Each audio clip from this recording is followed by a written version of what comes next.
Herzlich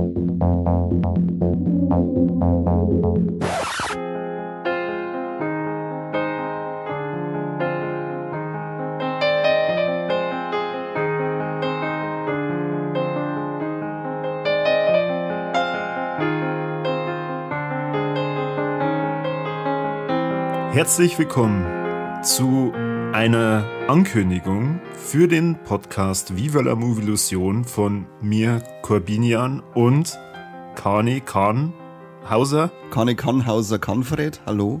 Oh, Kannfred gefällt mir sehr gut. Wir haben ja beschlossen, dass wir der Community jetzt mit der 200. Folge was verkünden wollen, und ich traue mich schon fast gar nicht, das zu sagen, weil, mir schlägt das Herz schon ganz schön hoch. Ich weiß nicht, wie es dir geht. Ja, also ich bin auch nervös.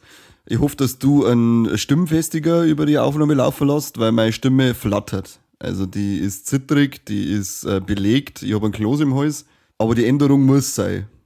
Ja. Weil jetzt werden wir schon seit 199 Folgen von der Community penetriert und angebettelt, von Filmfestivals gemieden, von Podcast-Kollegen wegbockt. Filmcover werden nur selten von unseren Aussagen geziert, und jetzt müssen wir doch einmal was ändern. Ja, richtig. Und heimlicher Wunsch von Kani und von mir war es auch schon lang. Also, ich meine, der Mike hatte schon vor Äonen eigentlich für sich schon beschlossen, dass wir uns eigentlich schon Filmkritiker nennen wollen. Ganz wichtig. Und deswegen hier die Ankündigung, bevor die 200. Folge losgeht.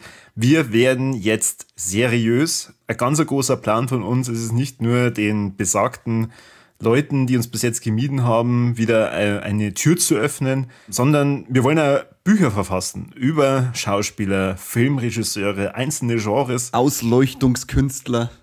Genau, Ausleuchtungskünstler. Darüber gibt es nämlich noch gar kein Buch. Da hat sicher noch keiner ein Buch geschrieben. Und der Mike ist in den letzten 6 Folgen ziemlich erotisiert worden von Ausleuchtungen in Filme. Und deswegen werden wir jetzt da demnächst einmal ein Buch drüber verfassen. Es darf sich auch von die lustigen Formate verabschieden. Also es wird keine Warlex mehr geben, es gibt keinen Talkthrough mehr. Gescheithaferlrunden ist gestorben. Diese Folgen werden auch offline genommen. Entschuldigung. Nein, Warren, lass raus, Corby. Ich bin auch gerührt und ich bin auch traurig, aber das ist was, Veränderungen bringen sowas mit sich. Das ist, emotional ist es nicht so leicht, also lass raus, Corby. Wir haben mal drüber geredet, und wir werden mal, keine Angst, die ganzen Stellen, die seriös waren, auch wieder veröffentlichen. Also ich werde mir die Mühe machen, und ich habe auch bereits begonnen, sämtliche Folgen nochmal neu zu schneiden. Und zwar die lustigen Parts raus, den ganzen Blödschmerz raus. Da Kani und ich sind schon fleißig dabei, nachzusynchronisieren. Wir werden nämlich sonst ungefähr vor 191 Folgen circa 3,5 Minuten übrig haben. Den einzigen, den wir jetzt noch nicht so richtig involviert haben, das war der Seppi, weil, sagen wir mal, der hat sich da sehr schwer von diesem Gedanken trennen können, dass wir einfach so weitermachen wie bisher. Der ist halt einfach ein Kindskopf, das muss man auch dazu sagen. Seppi ist ein Kindskopf. Der ist und bleibt 12. Ich glaub, das ist spitze. Das kannst du mir doch einfach einsperren, ihr Wichser. So läuft das nicht. Ich hab's für diesen Dreck nicht unterschrieben. Wir waren mal genauso weiter wie vorher. Genauso wie es aussieht. Ja, manche haben ein Problem mit Veränderungen. Emotions-Overload, wie ich vorher schon mal gesagt habe. Corby hat so einen Tränenausdruck. Manche tragen es in Aggression aus. Mike tragt es mit Abwesenheit aus. Aber die Emotionen werden wir in Zukunft anders transportieren. Also sehr viel nüchterner. Ohne Alkoholexzesse, wie wir es in der Vergangenheit hatten, ohne irgendwelche sexuellen Anspielungen. Das ist Freiheitsberaubung, was ist da macht's? Also, Freiheitsberaubung, das ist jetzt ein bisschen sehr hochgegriffen. Kani. Ja, ganz schön große Worte für so einen kleinen Mann. Ich habe Rechte. Du hast schon abgesperrt, oder? Ja, sicherlich. Nein, oder hast du abgesperrt? Ich hab gedacht, du machst das. Du hast gesagt, du machst das. Ach so, da war ja nie zu. Ich Vollidiot. So, ihr Zugerdienst. Ist euch eigentlich klar, dass, wenn ihr auf seriös macht, dass die ganzen Steady-Abos flöten gehen? Wie alle? Keinen Cent mehr für euch 2 Pappnasen. Aber alle 3 Abos sind dann weg. Das heißt, die wird dann gar nicht mehr Zeit für den ganzen Scheiß, den ich da mache, oder was? Es wird nicht mehr so angedeutet, dass da irgendjemand bezahlt werden. Du, Kani, ich möchte gar kein Filmkritiker sein. Ja, nicht. Das ist so ziemlich die schlimmste Vorstellung in meinem ganzen Leben. Direkt nach einer Hodenverdrehung. Oh Gott. Na gut, dann sollten wir vielleicht die 200. Folge einfach so durchziehen, wie wir es mit der Community besprochen haben, okay? Alles klar, bleiben wir dämlich. Ah, okay. Danke, Seppi. Du hast wieder meinen Podcast gerettet. Ja, gern geschehen. Ich weiß nicht, wie oft schon. Wie soll man für den Scheiß da zahlen? Du gehst jetzt wieder in der Kammer und hältst dir Fotzen. Und jetzt geht's jetzt endlich mal aus zu den Leuten, die warten schon. Grutzenal. Ja, wir gehen eh schon. Lass mal. Kim, Mike, wir gehen. Hab den nicht so, Mike. Die Leute wollen die singen. Genauso wie auf Instagram.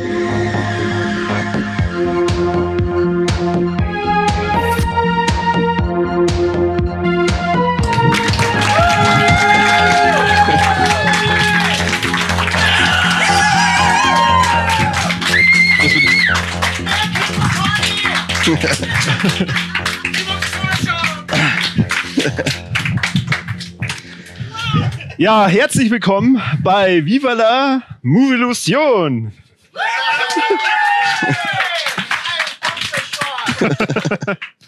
Ja, wir haben uns natürlich das nicht nehmen lassen. Der Kani, ihr bitte hier Applaus. Lauter. Ida Corby. Dobu. Und natürlich der Mike ist auch wieder mit dabei. Mike. Super, wirklich. Und ja, wir haben ja wieder mal gesagt, wir machen mal eine Jubiläumsfolge und ihr habt es wieder mal pünktlich bekommen. Nicht. Wir behalten es immer vor, wann wir dann wirklich die Jubiläumsfolge veröffentlichen. Und wieder mit Publikum, vielen Dank, dass ihr heute dabei seid. Schön. Damit ihr so einen kleinen Überblick habt, wie das Ganze abläuft und was wir eigentlich heute genau machen. Mike schaut sehr aufgeschwungen aus. Ich weiß nicht, was er hat. Das ist der ganze gestaute Wut für euch zwei offen. Ausbehalten zu müssen. Mike, jetzt sei du nicht schon wieder so sleazig. Bist du jetzt wütend, weil wir doch keine Filmkritiker werden, oder was? Alter Schwede! Ha! Über Mike aufgegessen. Okay, hier ist der Seppi! Also, Dankeschön. Tatsächlich sind wir auch erst das letzte Mal nach der 100. Folge darüber informiert worden, dass wir gar nicht mit Mike auf der Bühne waren. Das war also. Ja. Und dass du ihn da gedoubelt hast. Das war aber ziemlich miese Nummer. War das ein Riesenärger gegeben, Riesenärger, der Garantie. Das war. Aber ich gehe ganz schön viel Copyrights verstoßen, glaube ich. Aber seitdem der Seppi natürlich bei uns im Talkshow mit dabei ist, wo wir halt höchstwahrscheinlich darüber reden werden, macht es ja Sinn, dass du jetzt da eingeschlichen hast. Du hättest uns Bescheid geben können. Natürlich, aber so bin ich halt nicht. Nein. Wenn ich schon weggesperrt werde, dann können wir ja durchs Hintertürchen wieder rein. Oh. Okay. Oh je. Gut, also nur mal der Ablauf heute. Wir werden jetzt ein bisschen ein Recap machen über die letzten 100 Folgen. Statistiken en masse. PowerPoint-Präsentationen. Derer viele. Ja, vielleicht auch nicht. Dann werden wir eine ganz normale Folge über Lex für euch aufnehmen, heute vor Publikum. Da kann ich haben schon öfter mal die Idee gehabt, ob wir das nicht mal machen wollen. Und jetzt sehen wir mal, wie die Leute darauf reagieren. Hier zum ersten Mal davon. Meine These ist, es schlafen später alle. Einer, wenn schläft, ich schmeiß Bierflaschen. Und ihr habt ja natürlich ganz fleißig uns Community-Fragen und Themen geschickt, die wir halt behandeln sollen. Teilweise ein bisschen verrückt, aber wir machen's. Und das kommt dann zum Schluss. Also deswegen, entweder ihr bleibt da oder auf YouTube, ihr springt's Ferien. Genau. Ja gut, 100 Folgen wieder. Schon Viva la wieder. Movilusion. Eigentlich, ich habe ja gesagt, Leck, den scheiß Podcast gibt's immer noch. Ja, das ist echt heftig. Das ist irre. Hätte sich keiner gedacht, dass ich der Schmarrn halten kann. Aber irgendwie hören uns manche Leute. Ja. Manche zahlen sogar für die Idioten. Krasser Scheiß. Ja, jetzt mittlerweile kriegen sie ja was dafür. Ja. Schon langsam rentiert es, glaube ich. Also, wer die 100. Folge noch nicht gesehen hat, da haben wir ja auch das Thema schon mit Steady gehabt und da haben wir genau eine Folge gehabt, die wir danach sogar hergeschenkt haben. Das haben wir halt schon großzügig, muss man sagen. Ja, eigentlich sind die voll nett und dann haben sie ein paar beschwert, die halt schon seit ein paar Monaten dafür zahlen, dass das irgendwie nicht fair ist. Und deswegen haben wir ja dann einige Folgen, gerade die Marvel-Folgen. Ja. Was haben wir jetzt? Marvel, DC-Folgen. Star Wars war eigentlich auch mir auch gedacht worden, dass wir die auf Steady hauen, aber irgendwie aber haben wir das nur mache eine ich nicht Folge mit gemacht. dir. Walle. Hallo. Also, das darfst du Ahsoka nicht läuft machen. gerade. Ja, sowieso. Ahsoka das läuft gerade, neu. muss man schmerzen. Allein die Mandalorian-Folgen, da haben wir ja, glaube ich, auch schon mehr drauf. Dafür Ja, am Anfang haben wir aufgenommen. gemeint, dass wir beim Release eine Folge aufnehmen und am Schluss nochmal. Das war ein bisschen dumm. Ja, und bei dir einfach ein keiner mit. Wenn du einmal anfängst über Star Wars oder Marvel, Vorbereitung, oder kennst du das? du bist einfach nur irre. Fremdwort ist das bei einer. Und heute schimpfen weg ist das. Ja. Ja, soll ich jetzt mal kurz nachschauen? Ich habe hier mal natürlich meine Statistiken dabei und für euch Ja, auf YouTube können wir ein bisschen was einblenden, vielleicht. Schauen wir Jetzt mal. ist Zeit fürs Popcorn. Ja, ich hätte Gummibärli da. Wir haben Wir haben nämlich. ein Rainbow-Pixel geschenkt gekriegt von der Julia. Cool. Wow. Soll ich aufmachen? Das war dabei. Mach's auf. Tu alles, dass du nicht die Statistiken anfangen. Also, Scheiße, ratet jetzt einmal, wie viele Folgen wir auf Steady jetzt mittlerweile haben. 3. Nein, das sind die Abonnenten. Also du meinst jetzt Nicht Steady Gusi. exklusiv, oder wie? Ja.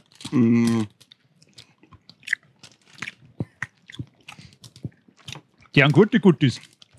Das freut mich. Ich hätte schon... Mal jetzt, Kim. Die Gutes dauern lang, wenn man die gegessen hat. Da habt ihr ganz schön so zusammen. Ne? Viel Teufel. Also, du hast recht gehabt. Es sind 16. fast 14. Es sind 14 Folgen mittlerweile, die es exklusiv auf Steady gibt, mit großartigen Formaten wie Gescheithaferrunden, Nachhaltigkeit. Grandios. Da, Der der- Nachhaltigkeit, also der allein ist ein Steady-Abo wert. Weil Ja. Ja. da lernt es so viel. Wer hat den schon gehört? Ach, schon her. Ja. Ganze 16 Leute. Da waren die 3 Abonnenten. Echt, sollte eine Frau für unseren Podcast. Ich wollte schon sagen, ein Drittel vom Publikum, ey, wow. Ja? Ja, okay, das freut mich. Jetzt Vor die allem die- Nachhaltigkeitsfolge oder die anderen? Nein, der Nachhaltigkeit. Ja. Also, Also, es da waren muss die ich- Ficklöcher, die waren gut, oder? Das ist ganz super Information. Ja? Ja, schön, schön. Ja, nicht nice to have. Das ist essentiell. Das muss man haben. In der heutigen Zeit mit Klimakrise ist dieses Ding, das ist ein Handbuch, wie wir da rauskommen. Ja, die Politiker, die machen sich immer so viel Ja. Gedanken. Der soll Dabei- eigentlich auf einem grünen Wahlplakat drauf sein, diese Nachhaltigkeit. Da war ich glaube eine Menstruationstasse, gell? Dass wir immer wieder auf einen grünen Pfad Ich kommen. bin, ich bin eher so beim Freibluten bleiben. Ich hab echt. Zwischen auch, dass im Bulli 2 Eier von der Unterhosen aushängen, Dauerschienen. Sehr gut, sehr gut. Es ist super. Bildungsauftrag erfüllt. Also ich merke schon, die Steady-Abos, die erfüllen ihren Zweck. Also wir holen unsere Community auf ein ganz neues Level. Mhm. Das ist super. Vielleicht nur die Frage, wer hat denn euer Steady-Abo? Wieder fast ein Drittel. Wow. Das Publikum wird ja nicht gefilmt, du kannst eigentlich Ja, ich sag ja, ein Drittel von dem von D200 Leute, die 500 da sind. Leute sagen. Ja, es ist irre, es ist irre. Wahnsinn. Ah, das haben wir noch gar nicht erwähnt. Wir nehmen ja heute in einem besonderen Kino auf, und zwar bei unserem Partner, beim Cineplex Im in Hauptsaal. Vilsbiburg. Im Hauptsaal. Ja. Wir haben Riesen Dank extra- an Anna und an Karin und an Tom, die da jetzt hergekriegt haben. Und sorry für alle Leute, die hier gerade waren wegen Oppenheimer. Den Film haben wir in der Mitte einfach abgebrochen und haben gesagt, nein, jetzt raus, Das ist- wir machen jetzt hier Ja. unsere Show. Und Geld dann hat wird's aber auch nicht zurückgesperrt. zurückgegeben.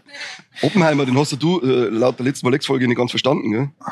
Da war was, ja. Der Nein, war der ein bisschen- Mike, der war ich ein hab ihn bisschen schon so- verstanden. der war Ich ein war bisschen- sogar zweimal im Kino. Du hast gesagt, der ist so kompliziert wie Tenet.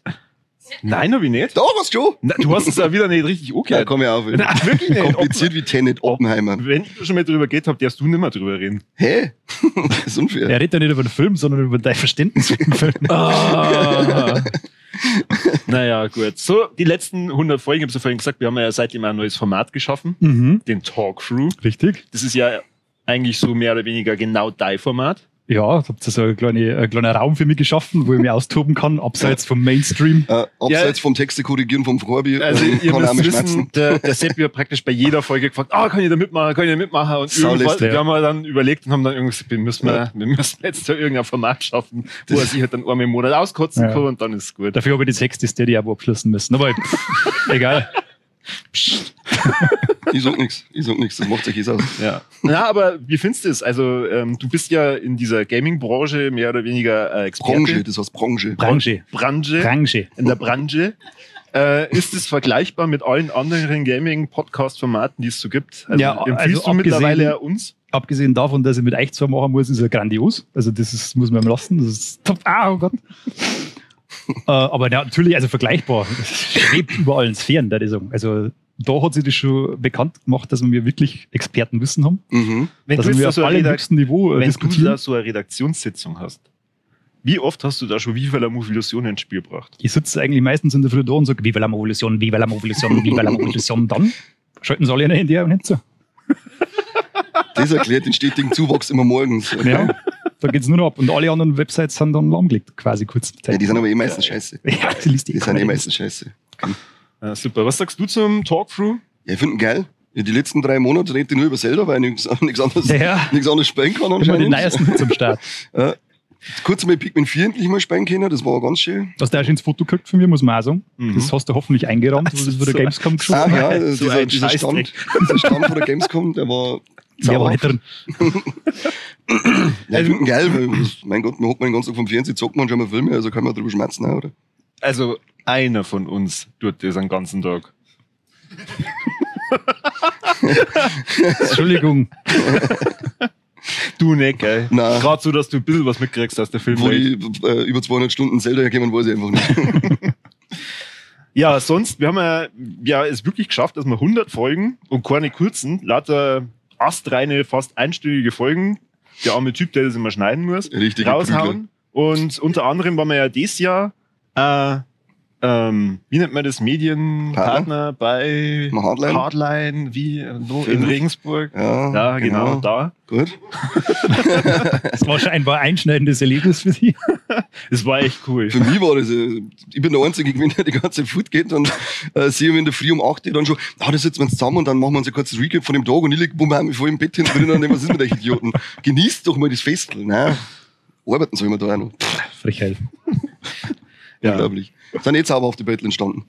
Aber ansonsten auch allgemein live-technisch. Wir haben ja beim Hardline dann das Intro gemacht. Wir waren auf der Bühne und haben dann ein bisschen erklärt, um was es eigentlich geht. Und Mike erklärt, wie man ein Mikro benutzt. Hat's den gegeben?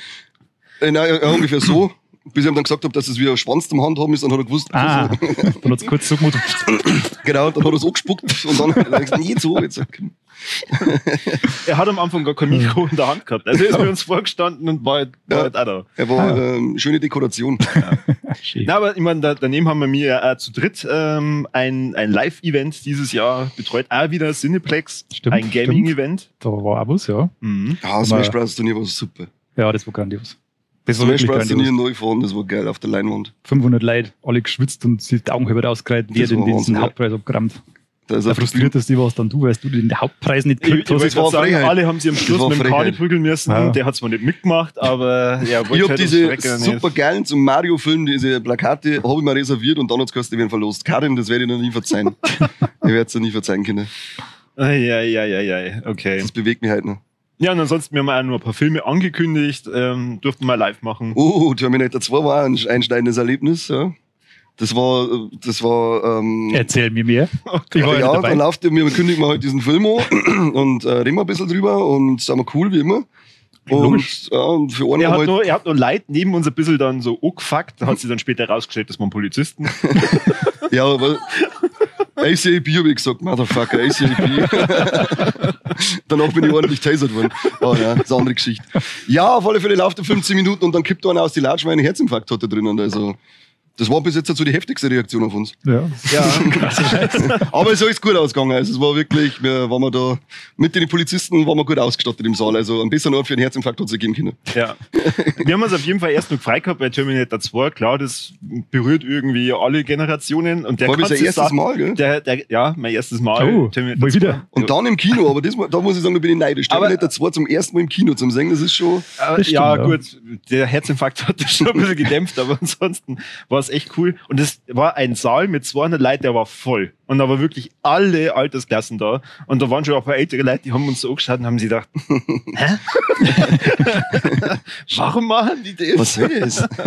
Ja, Naja. ich fand's geil. Das war wichtig. Wir haben ja für unser Publikum heute und vielleicht ja auch dann für euch da draußen eine Ankündigung gemacht, die wir dann dank Seppi wieder revidieren, offiziell. Also wir sind immer noch keine Filmkritiker, wir sind immer noch nicht seriös. Sag nicht Scheiße. noch. Das wird nie passieren. Nein, Aber, kriegst du jetzt was Kotz, wenn jemand sagt, du bist doch ein Filmkritiker. Nein, bin ich nicht. Haut mit dem Scheiß. aber die Frage geht jetzt eher an die. Du bist ja, So viel Wert auf deine Meinung. Die soll er haben. Also, Das ist einfach nur arrogant sein. Das hat mit Kritiker nichts zu tun. ja, Auslegungssache. Egoismus, Narzissmus und Arroganz. Haben wir mir ja nicht gesagt, das Publikum Fotzen halten soll? ja, Vor allem ihr ja. kennt beim Community-Part viel rein. Genau, Dann, ja. also Schnauze.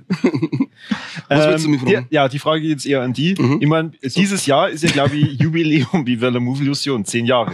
10 Jahre Viva la Movie Illusion. Genau, und seit 3 Jahren, warum? Ich weiß nicht. Und seit 3 Jahren gibt es einen Podcast, 3 Jahre schon.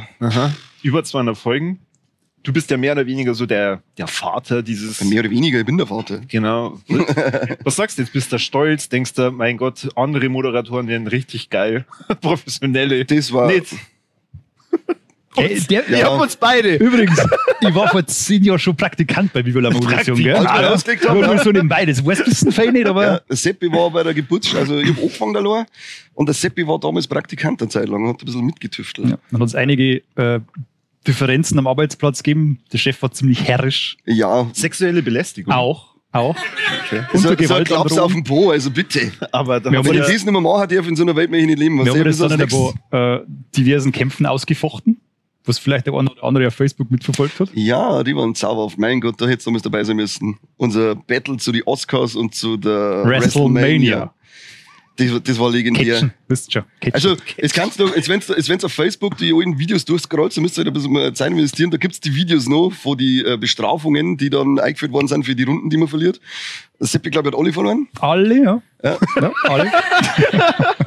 jetzt guck, wie es mir jetzt überlegt ist. Ja. Und das sind also legendäre Strafen, Lineal auf den Mund aufgehauen. Das ist so ziemlich das Beste. Das war richtig schlimm, Das beste ja. Video. Es war so ein Sekundenakt wie Sex. Aber Nur besser. ja, für mich war es besser. Also ich habe mehr Spaß gehabt auf alle Fälle, weil der Seppi ungefähr 5 Minuten sich geweigert hat, dieses Lineal auf den Mund zu kriegen. Und sonst hat er bei stangenförmigen Angst. Sachen im Gesicht hat er eigentlich nicht so. Aber gut. Bin ich ein bisschen eigen, ja. Der Bereich ist mir doch sehr wichtig. Ja. Also die Frage wäre jetzt, ob du mittlerweile stolzer bist oder wie du das halt jetzt Ach so, siehst so da nach vom Thema 10 Jahren. umgeschweift, mein Gott, nein. Ja. Ja, nein, es ist schon schön zu sehen, wie das wächst. Wir haben auf Facebook jetzt auch bei über 4000 Leuten. Facebook. Das ist ganz wichtig. Lokalisten ist die nächste Plattform, die wir erobern. Wir haben ja immer noch nicht gesagt, dass Lokalisten schon seit ein paar Jahren. Es gibt Spinchat, gibt's den noch? Ja. Ja, dann machen wir da als nächster Forum auf. Das wird unser nächster Schritt, Spinchat, Antenne Bayern-Chat, also Oh ja. Augen aufhalten. Aha, ja. Nein, das macht ja noch Spaß. Es war schön, wenn alle Leute so fleißig warten wie ich, aber gut. Das ist, als Chef, weißt du, da arbeitet halt immer, die Leute mussten immer ein bisschen rein mit der Geißel. Der Mike glänzt ja regelmäßig mit Abwesenheit, sagen wir ja schon wieder mal. Aber er hat unser Bild da gelassen. Das ist schön. Ja. Halt mal das nochmal in die Kamera ein. Halt mal das in die Kamera, ja. So nochmal Sekt.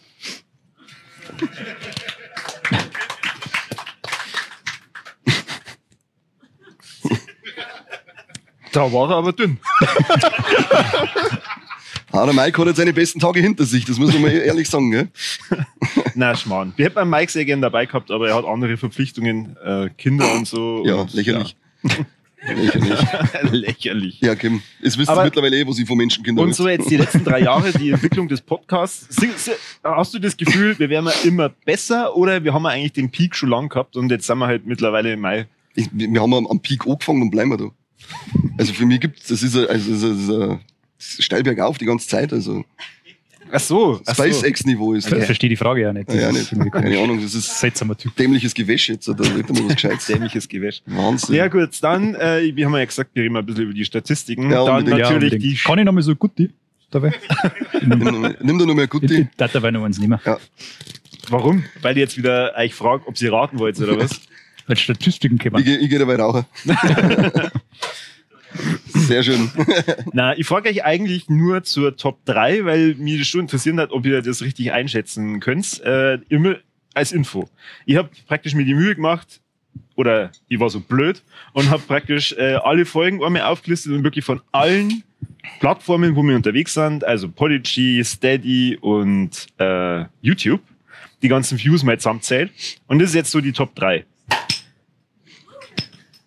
Nur meine Community. Na, Podigy ist praktisch die Plattform, wo die Spotify und was Die gibt's verteilt noch? auf die Apple, ganzen Plattformen. genau, das verteilt das Ganze. Sag's einfach gescheit. Ja. Wir können ja so anfangen. Was glaubt ihr, hat mittlerweile von allen Plattformen, da jetzt runtergebrochen, auch auf Spotify und so, die meisten Downloads? Spotify. Ja, Nein, Ganz. Spotify ist Platz Nummer 2 mit 18.000. dann YouTube. Ja, YouTube mit über 30.000. Warum haben wir immer noch kein Geld nicht gekriegt? Das heißt, Die haben YouTube seit ist dieser eine Woche die Plattform. Voraussetzungen geändert. Ja, und schon. uns fehlt eigentlich nur noch, also wir haben jetzt genügend Abonnenten dafür und uns fehlen nur noch die paar Wiedergabestunden, 1000 oder so. Also machen wir die Folge halt auf alle okay, Fälle schon mit das 3 Stunden lang. Genau, richtig. Passt, dann ist das schon mal erledigt und dann gibt's fetten Reibach. Übrigens auf Platz 3, also da sieht man dann auch schon, wie das abgestuft wird, ist dann schon Apple mit 7500. Also Spotify und YouTube, das ist so, wo wir am meisten gehört werden. So, aber jetzt ganz spannend. Die Top 3 der ganzen Folgen. Oh, ich bin Viva la spitz. Movie Illusion. Was glaubt ihr? Was ist unter den Top 3?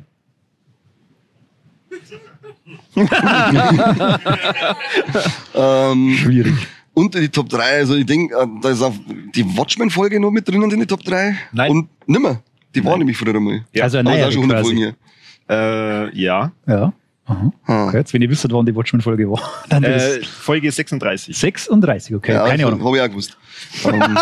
Das war falsch. Das war 38. Habe ich auch gewusst. Ja. Unter die Top 3 jetzt noch. Dann ist wahrscheinlich noch eine von den Bürgerfolgen in die Top 3 drin. Ja. Der ekelhafte. Was machen die ganze Zeit?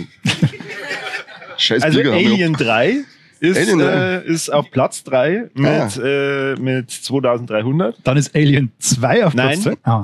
Alien 1? Nein. Ah. Nein. Das ist echt schwierig. Ich meinte, das Watchmen auf alle Fälle dabei. Also das eine ist eigentlich relativ einfach. ist irgendeine Wolleck-Folge. Nein. Hallo, jetzt mit mir der Wollex-Folgen. Nein, es ist relativ einfach. Wir haben ja mal so eine Folge aufgenommen, wo wir uns sehr sicher waren, dass das den Geist der Zeit trifft und dass das wahrscheinlich Sex am Arbeitsplatz. Richtig.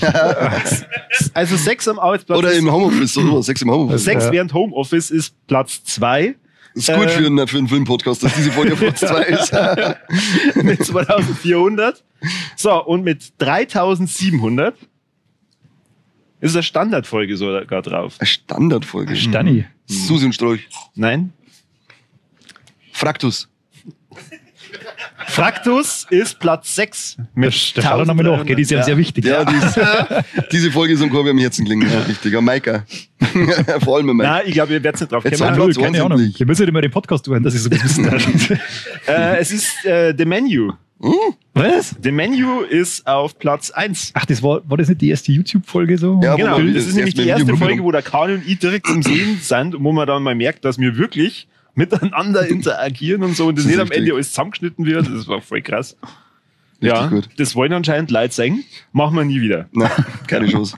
Jetzt Genau. doch nicht jetzt mit hier einen Film entscheiden. Schau mal, sowas um wieder aufbauen müssen. Ganz Na, nur. aber ansonsten, Watchmen ist Platz 9. Dann nur Promising Young Woman mit dem Florentin Will. Ja, sehr gute Folge. Die liegt dir auch richtig am Herzen. Ja, genau. Die- Schaut euch die Folge 100 an, dann wisst ihr warum. Ja, Fraktus, wie schon gesagt, The Sadness. Oh, Bei The Sadness ist immer so meine Vermutung, dass die Leute meinen, das ist der Film. soll man Und- hinter jede Folge immer in Klammern Full Movie schreiben, damit wir da Klicks kriegen. Und es ist Mach das.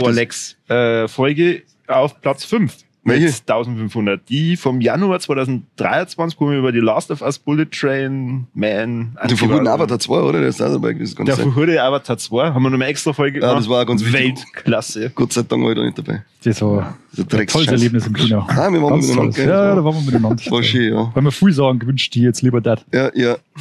Zum Beispiel Jurassic World 3 anschauen sogar. Oder? Ja, Dauerschleife, ja. Jurassic World 3 ist tatsächlich die einzige Folge, die zweimal rausgekommen ist. Einmal in einer normalen Fassung und einmal in einer etwas verkürzten, weil die 5 Minuten in der normalen Fassung, die waren zu lang. Gute Sägewerke tischen, das soll man öfter machen. Genau, aber ja, ansonsten waren wir echt fleißig. Wir haben mal Steady-Folgen rausgehauen, normale. Gibt es irgendwas, was euch sonst interessiert? Ich habe hier, wie schon gesagt, die ganzen Statistiken. Ja, nein. Aber haben wir ja wieder irgendwie verrückte Länder, die, wo Hörer von uns sitzen. Das habe ich mir schon gedacht, dass das kommt. Und jetzt muss ich die Anfang aufgebaute PowerPoint öffnen. Aber also Deutschland und Österreich ist Platz 1 und 2 Aber ja, eigentlich brauchst du nicht aufmachen. Also es sind wirklich aus allen Ländern mittlerweile Ey, wir haben Downloads, damals oder? Malaysia oder so. Ja, irgendwas gehört. also wirklich alle Länder haben mal reingehört und haben sich dann gedacht, na. Das ist wahrscheinlich dann gewesen wie beim South Park-Film, wenn es diesen Scheiße-Porno schon, Crazy German. Das ist ja meine Scheiße, oder? Ja, genau. Eat my Pupu with pleasure. Ja, und was sagt's, dass ich recht gehabt habe, dass YouTube irgendwann einmal auf Platz 1 ist von unseren meist Ist nie passiert. gedownload- Keine Ahnung. Komm, Hast du nicht erinnern. gesagt. Von vorne weg hast du gesagt, YouTube ist für den Arsch. Ja, du wolltest immer auf TikTok und Ja, Reddit und so. Vimeo wolltest du auch haben. Komm, MySpace. ja. MySpace gibt es überhaupt noch. Offensichtlich, wenn du da hier willst. Was nicht, habt ihr eigentlich als Vorbereitung unsere letzte Jubiläumsfolge mir angeschaut? Vorbereitung? Ja. 3 Mal habe ich es gesehen. Und? Die war gut. Gab es irgendwelche Themen, wo du sagst, da jetzt gerne noch mal drüber reden, bevor wir mit dem Alex anfangen? Nein, da haben wir alles erfüllt. Okay. Ja, ich hab da noch sehr gute Erinnerungen, es war es gestern gewesen. Ja. Ich habe sehr viel Papier gesehen damals. Du hast aber auch sehr gute Kommentare abgelassen. Aber ja, ich habe mich da wirklich darauf vorbereitet. Ja. Da habe ich mir noch einen Text vorgeschrieben. Das war gut, ja. Aber Mike seine fetten Punchlines. Das war richtig, der kann bei KZ machen mit seinen Lines. Das war Ja, nein, ich wollte eigentlich das Thema Twitter anschneiden. Ich habe mich sehr lange darauf vorbereitet. Mittlerweile gibt es Twitter nicht mehr. ich habe es noch nicht aktualisiert, bei mir hast du Twitter. Ich möchte nicht sagen, wie viele Follower ich habe, weil es mir peinlich. Aber du bist ja seit der Weniger wird's 100. Zweistellig geworden, oder? Seit, ab der 100. Folge. Kurzzeitig war ich Also nimmer. Ja, also das ist nicht mehr meine Plattform. Wie viel hast du jetzt? So habe ich mein Handy weggeklickt, jetzt kann ich Ja, schauen. das ist aber gar nicht so schlimm. Wisst ihr was? Schreibe in Jetzt die fangen wir doch mal Beschreibung. an, lieber, wenn wir jetzt eben vom Recap haben, über die Rolex zu reden. Also, wir machen jetzt Unsere halt Weihnachtsfolge hier hat schon noch angeschnitten, die war auch toll. Mir ist aufgefallen, dass diese Weihnachtsfolge gar nicht als Podcast erschienen ist. Nein, das war ein reines Video. Ja. Ja, bitte?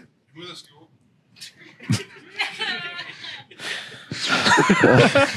Okay, geh. Und Kim bitte nimmer. Hoffentlich kriegt es am kleinen Prolaps. Nein, wir machen jetzt hier die Überleitung zu die Rolex und wir haben nämlich gesagt, jeder von uns bringt 3 Sachen mit, die uns im letzten Monat bewegt haben. ich habe 7. 3! Dann hab ich 8. Okay. Okay, kannst du uns von mir und dann hast du mehr. Okay. Ich hab 8, ich hab schon mehr. Okay. Gut. Und weil mir das ja sehr freut, dass du endlich mal da bist, darf heute der Kani anfangen. Okay, der hat gesessen. Also, Aber was haben wir mit bitte dem Monat? September. Nichts Sexistisches. Ja, okay, dann soll ich nichts. Dann soll ich einfach nichts. Also ich muss anfangen mit einem Wort Dreck, weil das bewegt mich schon lange, das regt mich schon lang auf. Ich habe jetzt einmal ins Publikum eingeschaut, Gott sei Dank ist keiner von den Vollidioten da, aber habt ihr schon mal Leute gesehen, die eine Kappe aufhaben und eine Ohrwaschel ins Kappe einstecken? Ja, die sind die Besten. Was soll das? Wie komme ich auf die Idee, dass das irgendwie auch noch annähernd gut ausschaut? Meine Ohrwaschel ins Kappe, ich schaff das nicht einmal richtig. Alter, das steht da aber schon. Schon? Mach mal. Also ich find's sexy. Wow. Hey, wirklich, Weil das vorher bist du betont, eine das Kontur. betont jetzt auf einmal deinen Kopf ganz Schließt der anders. Schiff mit dem Nein, Bart ab. also das ist jetzt, wenn ich sage, dann bin ich, Jetzt stehen die Ohren ganz weg. dann bin ich jetzt mal Die hat sie nicht gar nicht raus. Lass meine, das Bodyshaming ab. Ab sofort Hallo? Dumbo. Schau da. Wegen die Ohren jetzt oder weil ich fett bin? Wegen die Ohren oder weil ich fett bin, Dumbo? Ach so, nee, wegen dem Schwanz. Nein, der definitiv nicht. Nein, also das ist aber Dreck, weil das haben wir in letzter Zeit gehäuft entgegengekommen, sehen wir Leute. Und ich denke mir, man macht's, was man wollt, solange es mich nicht aufregt, und das regt mich halt auf. Also sitzt eine scheiß Kappe gescheit auf das Affen. Also, das ist selbst, ich weiß auch nicht. Schaut es in den Spiegel einfach, bevor es rausgeht. Ja, aber sprichst du das dann an oder frisst du die Wut dann einfach die wieder friese in rein? mir ein, ja. Ich bin eher so der Reinfresser. Okay. Ich bin eher so der Reinfresser und daheim muss halt dann meine Frau ausbauen. Also ich kann es dir gar nicht sagen, wenn ich jetzt eine Kappe auf habe, ob ich dann die Ohren drin habe oder Ja, das draußen. hoffe ich mir nicht für die, weil sonst dir Aber es gibt- sage ich, dass du Vollidiot bist. Aber das Ah, stört, ohne die, Kappe. das stört jetzt nur beim Kapi, oder? Wenn ihr ein Sombrero aufhält, wo es ja gar nicht anders geht, dann ist das nicht so schlimm. Da ist es anders, ja. Weil der liegt da wegen einem Schwader, der drückt dort Ohren dann ab, die muss da rein, da. Ja. Aber das Kappe! Okay, ja, krass. Eine Seite habe ich noch nicht gesehen. Das müsst ihr die sehen. Ich Aber glaub, dann krieg ich einen Schlaganfall. dann habe ich einen Herzinfarkt im Kino das nächste Mal. Hast du mir auch bezahlt. Nein, also wirklich, wenn einer von unseren Hörern seine Ohrwaschel ins Kappe einsteckt, dann hört er was anderes so. Ja gut, was noch? Na, warte, sorry. Ich mag nicht mehr weiter. Ja, Jetzt lassen wir uns ich wollte ja. schon sagen, wir variieren ja mittlerweile durch die Rolex, deswegen bin ich diesmal höflich und du darfst wirklich sagen? Was hat die denn berührt? Was hat die gestört? Also mir ist das sehr zu Herzen gegangen, dass ihr ja Filmkritiker werden wollt. Und dann habe ich mich in die Materie ein bisschen eingelesen und mal geschaut, wie das denn so ist. Reden wir jetzt über, wie heißt der Stieglecker? Stiegelberger.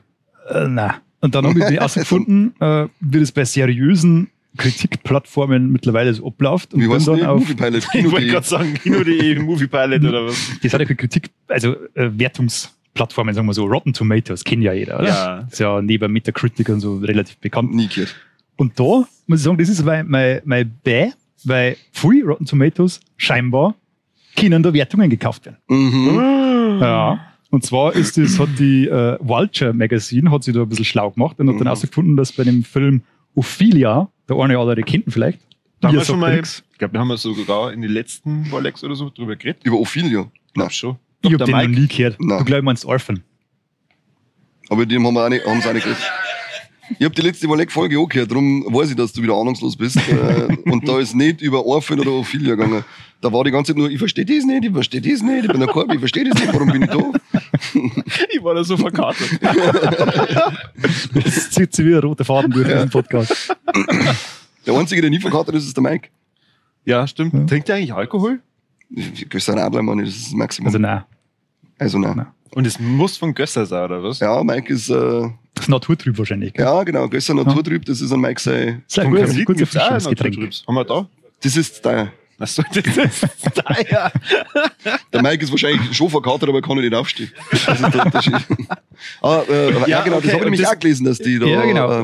Nur kurz zur Erklärung, wie das bei Rotten Tomatoes funktioniert. Da gibt es ja nur gut und schlecht. Und das hat dann eine Prozentwertung. Also, Ja. weiß ich nicht, 90% gut oder 30% schlecht. Dann oder wird die sowas. Tomate ja aufgefüllt. Ja, genau. Dann ist es pass auf, also, Certified Fresh, oder? Wenn es einen gewissen Prozentsatz hat. das Aber weiß ich ehrlich wann? gesagt nicht. Das schaut da eigentlich nie drauf. Jedenfalls ist die positiven Wertungen kommen jetzt nicht daher, dass derjenige Kritiker 9 von 10 hergegeben hat oder sowas, sondern dass, wenn es nur leicht positiv ist, also wenn du auf einer Skala von 1 bis 10, 5,5 hergibst und sagst, der Film hat die Schwächen und die Schwächen und die Schwächen, aber er ist nicht ganz kacke, ist das schon eine positive Bewertung. Das heißt, du hast einen Film mit 95%, der aber eigentlich nur Durchschnitt ist. Das ist schon mal fragwürdig. Das ist komisch, ja. Und dann war bei Ophelia so ein schwacher Start, dass der sogar auf dieser Plattform mit dieser Bewertungsskala irgendwo bei 40% gelandet ist. Was nicht katastrophal schlecht ist. Und dann ist eine Medienagentur beauftragt worden, die hat sich dann an verschiedene Kritiker gewandt, mit der Bitte, ab 50 € übrigens, denen vielleicht ein paar gute Bewertungen abzugeben. Und dann hat das auch noch hingehauen, das Ding ist fast auf 70% geschrieben. Hat seinen aber- Grund, warum aber- ich kein Kritiker sein möchte. Ja, Alle korrupt, durch die Bank. ab wann ist man denn praktisch befugt, dass man da eine Kritik abgeben kann? Also wären jetzt wir, wenn wir jetzt über Avatar 2 schwärmen, wäre das dann Schwärmen. wäre das dann da auch eine Kritik, die da eigentlich mit reinfließen kann? Ja, Du hast musst ja jetzt da quasi umgehen und ich glaube, es gibt da nicht so viele große Hürden, dass du damit aufgenommen wirst. Ich glaube, du musst einmal in einem bestimmten Zeitraum dann eine Kritik abgeben haben und dann wirst du da schon zugelassen. Ja, die haben Es gibt zwei, aber- du hast doch diese Kritikerbewertung und Genau. die Userbewertung. Genau, User kennen sowieso alle. Aber wenn man in die Kritik-Dinge reinkommt, keine Ahnung. Da muss man Muss korrupt umgehen sein, einfach. praktisch, oder? Wahrscheinlich musst du einfach Geld Okay. zahlen. Immer Ja. korrupte Filmkritiker, das kann ich mir bei uns schon vorstellen. Das da ich hinkriegen, ja. Ja. Das kannst du froh sein, dass ich nicht Polizist geworden bin. Hier. Oh Gott, oh Gott, oh Gott, das war jetzt mein Warleck. Ja, ich war die korrupteste Sau überhaupt. Ey. Schon wieder Filmidee. Du als Polizist. Aha, da geht ein Raunen durchs Publikum. Da hat der Eberhofer ausdient im Kino, dann ist Oh, der ja. nur Kantonhofer. Okay. Ja, auf alle Fälle, das hat mich sehr erschüttert. Und Ja, ich merk's gleich auch. als mahnendes Beispiel, da gibt es nichts sowas wie Seriosität. Nein, ich sag's ja. Ich hab's immer schon gewusst und immer schon gesagt und das ist der Grund, warum ich mich nicht so bezeichne mich. Gibt es überhaupt gescheite deutsche Filmkritik-Seiten? Also jetzt neben den unseriösen Movie-Pilots und Kino.de und was weiß ich.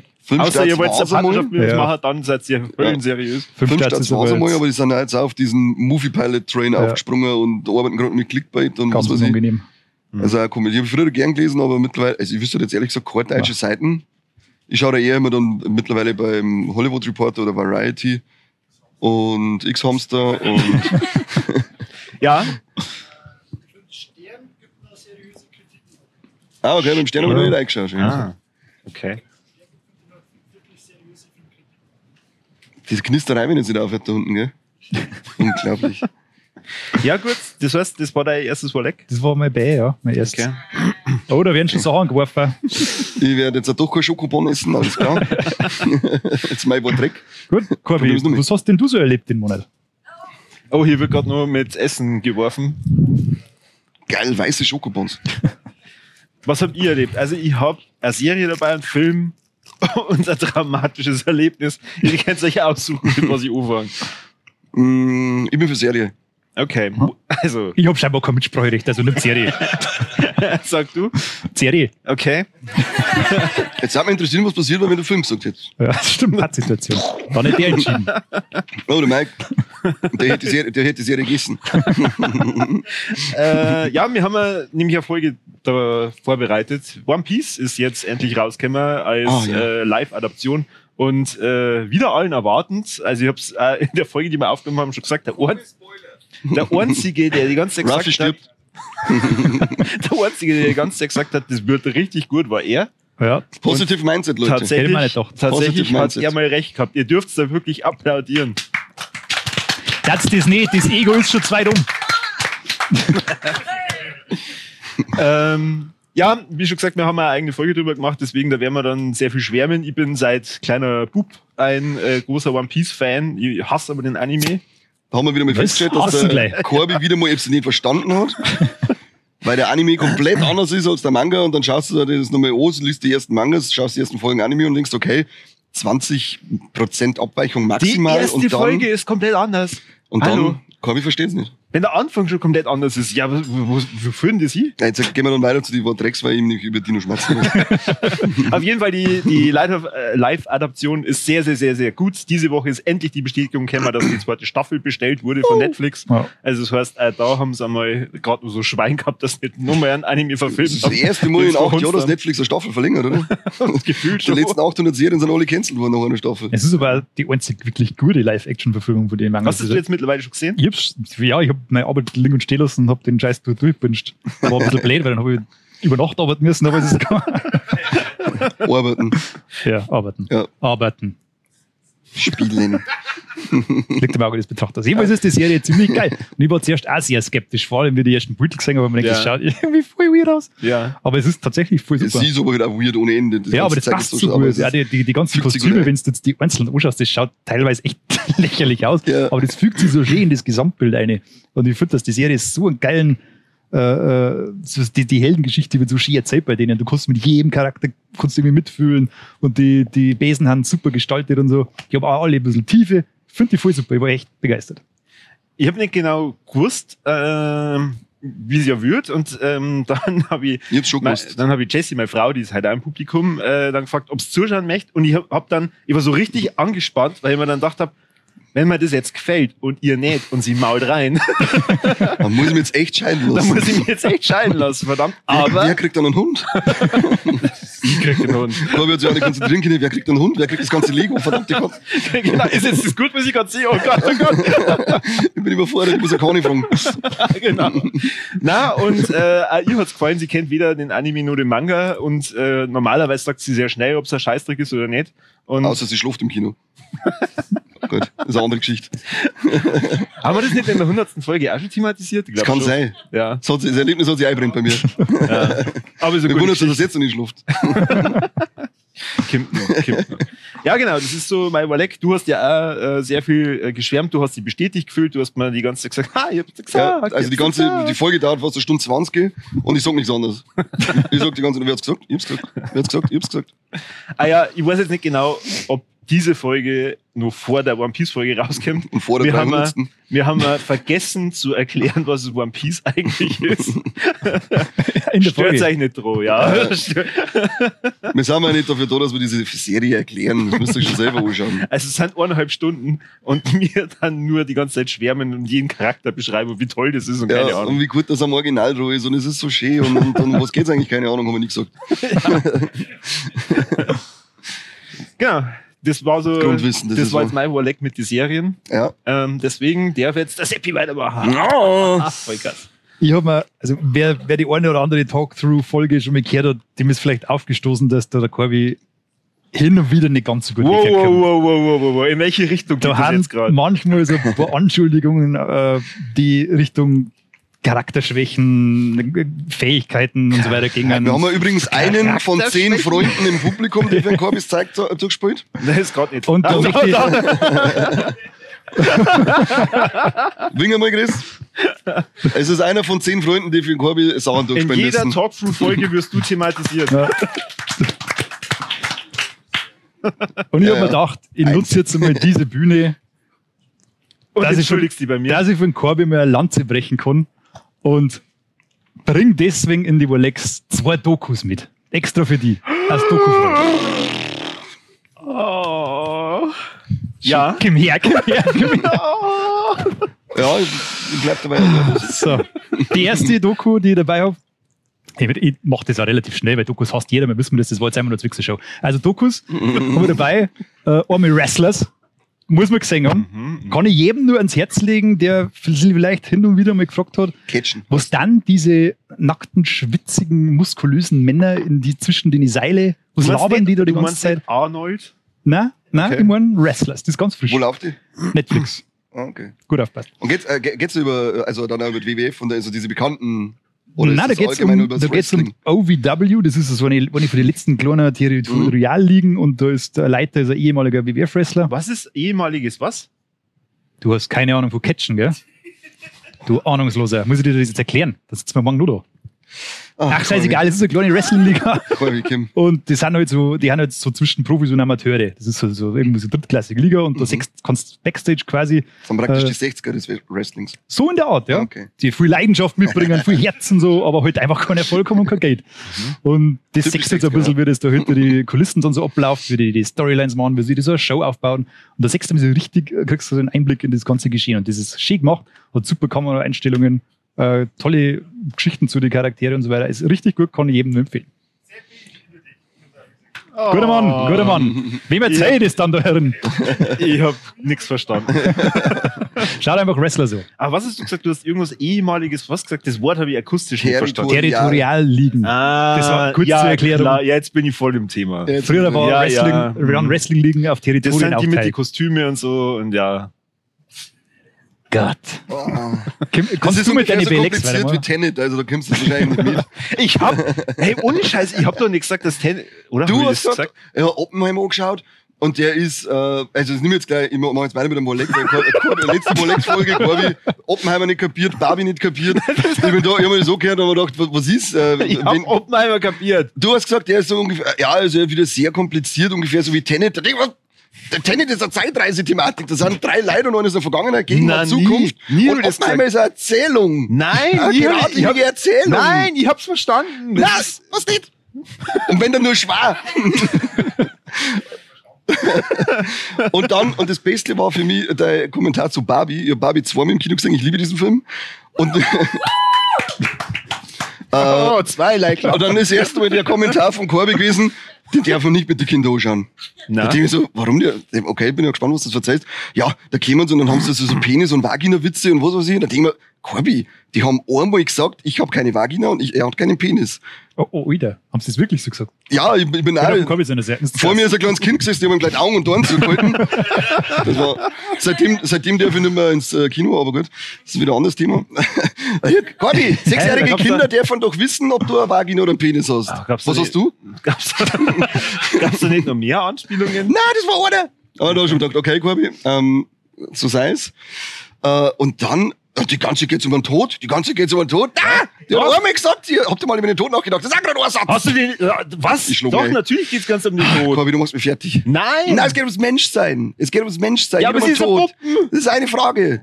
Bei dem Film geht's um Puppen. Nein, geht's auch nicht. Es geht um die Wirkung der Puppe. Korbi. Gott, Mir zwei, der Film, wenn er rauskommt, bist, schauen wir uns, bist du von Mattel geschmiert? Mir Hat zwei- man halt die ganze Zeit hin. wir zwei, wenn der Film rauskommt, schauen wir uns nochmal an und ich mache dann immer Pause und dann erkläre ich dir die Stellen, okay? Das machen wir. Das ist ein gut. Deal. Ja, streamen wir das dann, dass mir Das wird unser erster Twitch-Stream. Unser erster dass ich mich nicht Twitch-Stream. umsonst durchquäle. Das machen wir. Okay, gut. Ja, das ist mir auf der, seitdem ich diese Folge gehört habe, ist mir das auf Ich dem hab Herzen nicht liegen. über Oppenheimer gesagt, dass ich nicht gecheckt Gottverdammter hab. Korbi, ich glaub jetzt nicht. Barbie ist nicht mein Film, muss ich ganz ehrlich sagen. Wenn du's Keine nicht Ahnung. verstehst. Ich hab mit Barbies nicht gespielt. Du, weiß ich nicht. Vielleicht. Vielleicht. Ja. Und sie haben tatsächlich keine Vagina. Hast du Barbie gesehen? Nein, tatsächlich noch nicht. Aber da möchte ich noch hinzufügen, Ryan Gosling als Ken ist mein Der ist geil. Ich liebe, Der also ist der hat, super, seitdem ja. ist es für mich einer meiner, also ich habe ihn schon immer geliebt, aber seitdem hat er einen festen Platz in meinem Herzen, der Ryan Gosling als Ken. Und der Michael Cera. Ja, der sowieso. Ja. Der ist immer, der Ist der so- auch dabei? Der ist Ja. Ah, stark. Oh, du, Wie heißt das ist Adam, oder? war das der Adam? Der Michael Jemand im Publikum nickt. Scheinbar, ja, dann war es Adam. Weiß schon. Michael Cera, Weltklasse, ja. An sich der ganze Cast ziemlich gut, aber Ryan Gosling. Also der geile Witz. I'm Ken enough. Ja. Das T-Shirt brauche ich. Ach ja, so Ah. dumm. Ja, echt geil. Das war, also, ich weiß nicht, ob es war leck oder war Dreck ist, aber Also, du hast jetzt habe ich sein ernsthaft, Unvermögen an Filme zu das verstehen. hast ist du einfach- wieder dabei. Ich sag zu dir, mach dir Gedanken zu Walex und nimmst den Scheiß mit. Nein, die Leute haben die ausgelacht, das hat passt. Das will ja reichen. Es geht nur darum, um Korbi zum Besten. Okay, gut. Dann soll ich über den Film reden oder Über welchen? Cocaine Bear? Ja, den haben wir, Den haben wir mit vom Kino aber angeschaut. noch nichts gemacht dazu, gell? Nein, Bitte. Dann, Also, deine Bühne. Ich hab mir den gestern angeschaut. schön. Ein netter kleiner Film über wahre Begebenheiten. Ich war danach sehr enttäuscht, dass Später Klaus der... Angie mit, gell? Dass der was? Da später Klaus Angie mit. Der blonde Bur. Echt? Ja, Ah, okay. Na, habe ich nicht erkannt. Aber Dumpertz. also er beruht auf wahren Nicht mehr Begebenheiten. Cocaine, versteht ihr? Jetzt reicht's mir schon langsam. Okay, gut. Alter Nasenbär. Also für alle, die sich nicht erdenken können, um was es da geht. Spielt in die 80er, glaube ich, oder Mitte der 80er.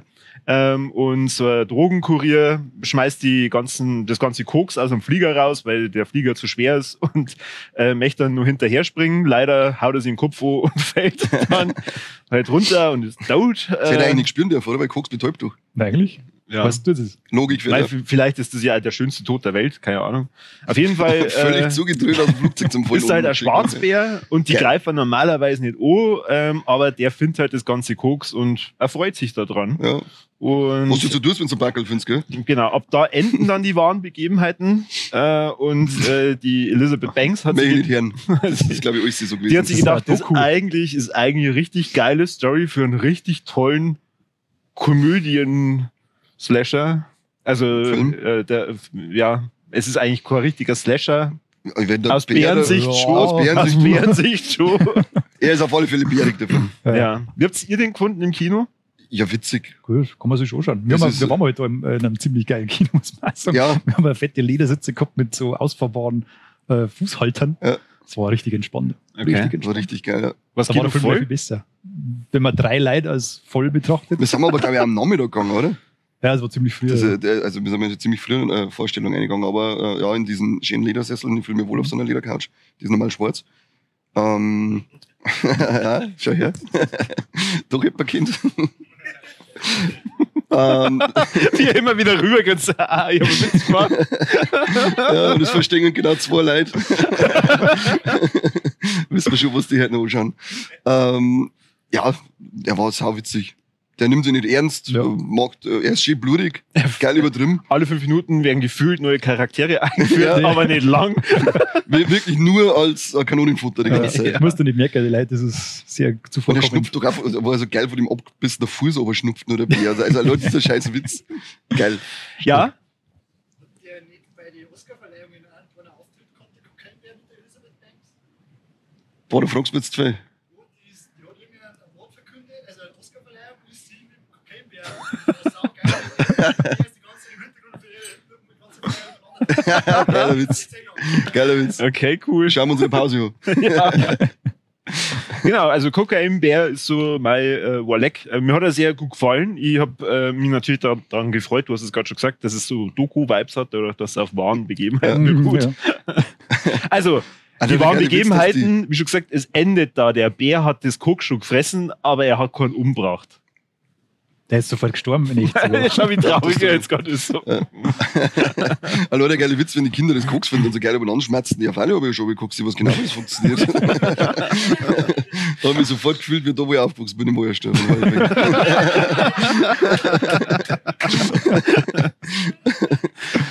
Ja, gut. Da ist auch kein Pulver unberührt geblieben. Nachdem wir jetzt immer so wunderbar hin und her geswitcht haben, darfst du jetzt gleich mal sagen, was du noch dabei hast. Wenn du nur mehr mit mir schimpfst, dann lässt du bitte die Ich kann die Bühne. ganze Folge füllen mit dem Korbi, aber du hast nie viel sehr mit der, jetzt sind ja dann wieder Wahlen und es hängen die jetzt Plakate aus und habt ihr schon die SPD-Plakate gesehen? Die schauen alle aus wie die Filmplakate zum goldenen Handschuh. Was ist mit denen?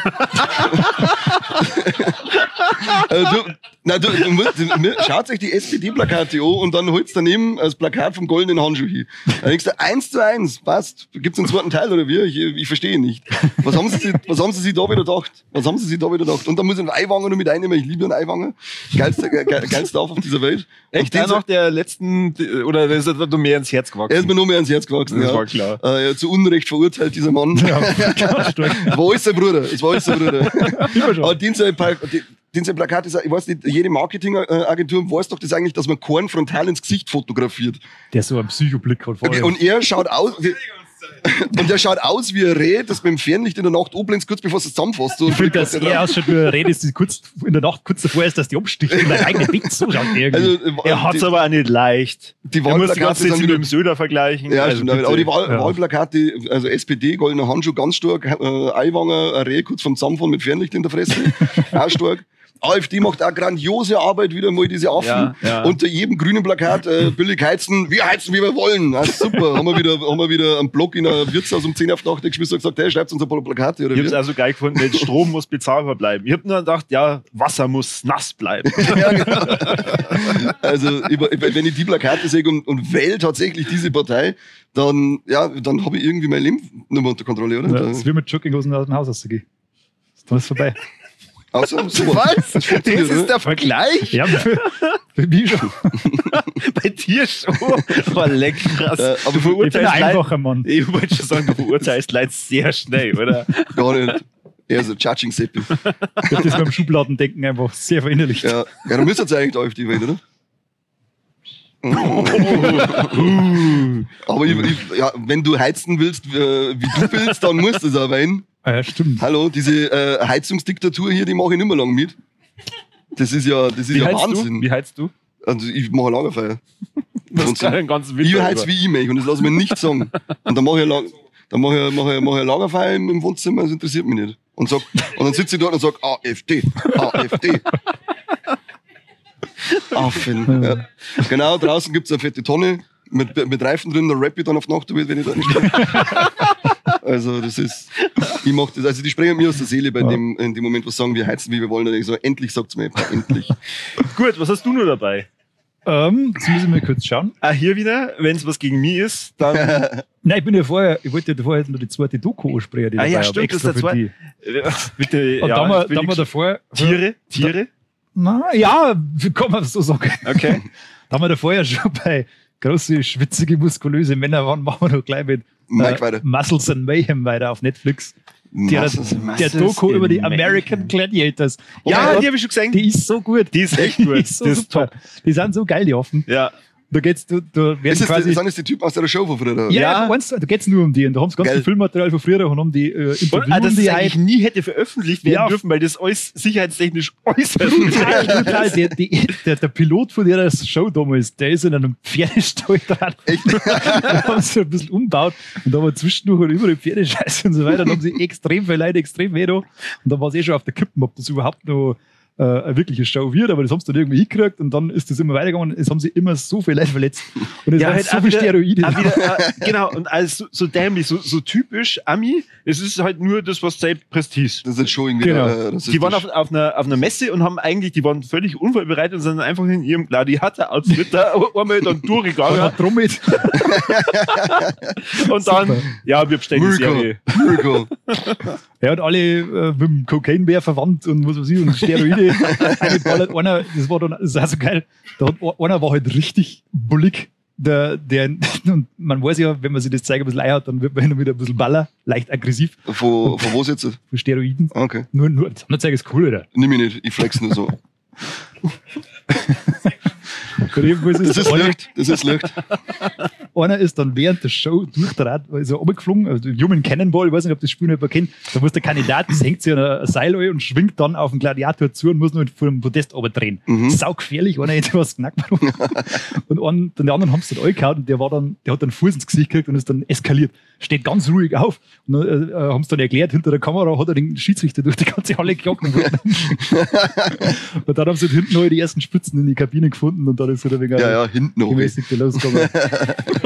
Auf alle Fälle ist es sau lustig. Die begleiten die komplette Show, ich glaube 6 Jahre oder 7 Jahre die dauert. Und da Das ist so lang laufen. die haben eine Tour durch ganz Amerika gemacht. Die waren richtig fett unterwegs. Richtig drauf. Auf alle Fälle sehenswert. Kann man sich anschauen. Just Muscles and Mayhem. Muscles and Mayhem, man sagt sofort, muskulöser Typ mit der blonden, Hila Mähne steht vorne, moved you. Ich glaube 6 Folgen, oder? 6 oder 8, gell? Ja. Das sind nicht allzu viel. Ich aber- schaue jetzt Zeit auch Doku, fällt mir gerade ein. Na, was denn? Auf Disney Plus läuft so ein Doku über den Krieg, Hitlers letzter Widerstand oder so. Und die ist echt verrückt, weil das ist mit selber drei Szenen. Du meinst irgendwie die ganze Zeit, dass nur ein Soldat James Ryan. Selber Draht vom Hitler. Ja, genau. Du meinst die ganze Zeit, Der war ja ein dass großer Filmfan. der war, ja, der meinst du, dass es, wie hat's Leni Riefenstahl gemacht? Nein, das war der Hitler selber. Auf alle Fälle ist es so, das an sich ist es ein interessantes Thema, mich interessiert das auch, aber das ist so eine komische Doku, weil die haben dann selber drei Szenen mit eingebaut und dann meinst du irgendwie so, dass zwischendrin auf einmal der Soldat James Ryan läuft. Das ist so echte Aufnahmen, wir sind irgendwo mit dem Panzer gefahren und dann kommen selber drei Szenen, aber dann so geil schlecht mit dem Maschinengewehr, vorne ein schlechtes Ding auf und dann stehen wir so da und schütteln sich die ganze Zeit selber. Ist auch ganz so das Thema ist voll interessant, aber die Doku ist einfach so komisch aufgebaut. Ja, wenn man halt was Interessantes erzählen will und kein Geld kriegt. So.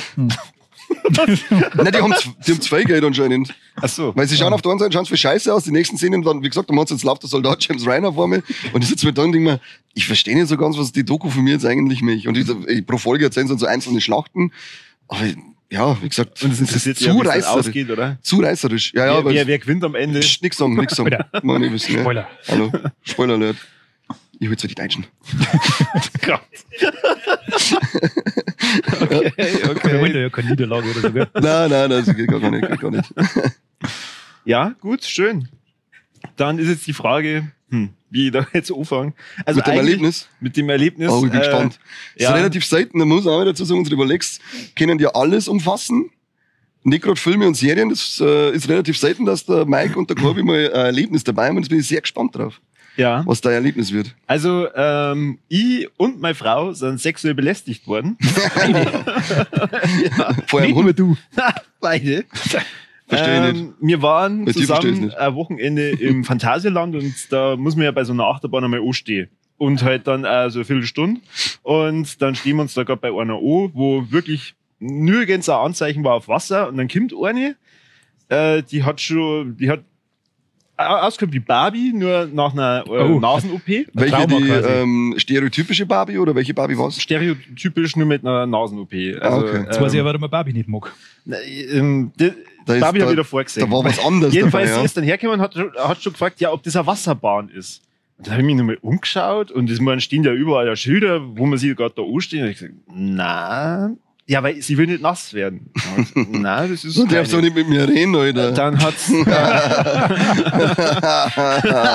genau. Wir haben sie belästigt, genau. Na, Genau, dann hat ihr Kind Plot Twist. und ihren Macker gerufen. Der Wie hat die Oliver. ausgeschaut? Ich habe mir den Namen leider merken können. Wie hat die ausgeschaut?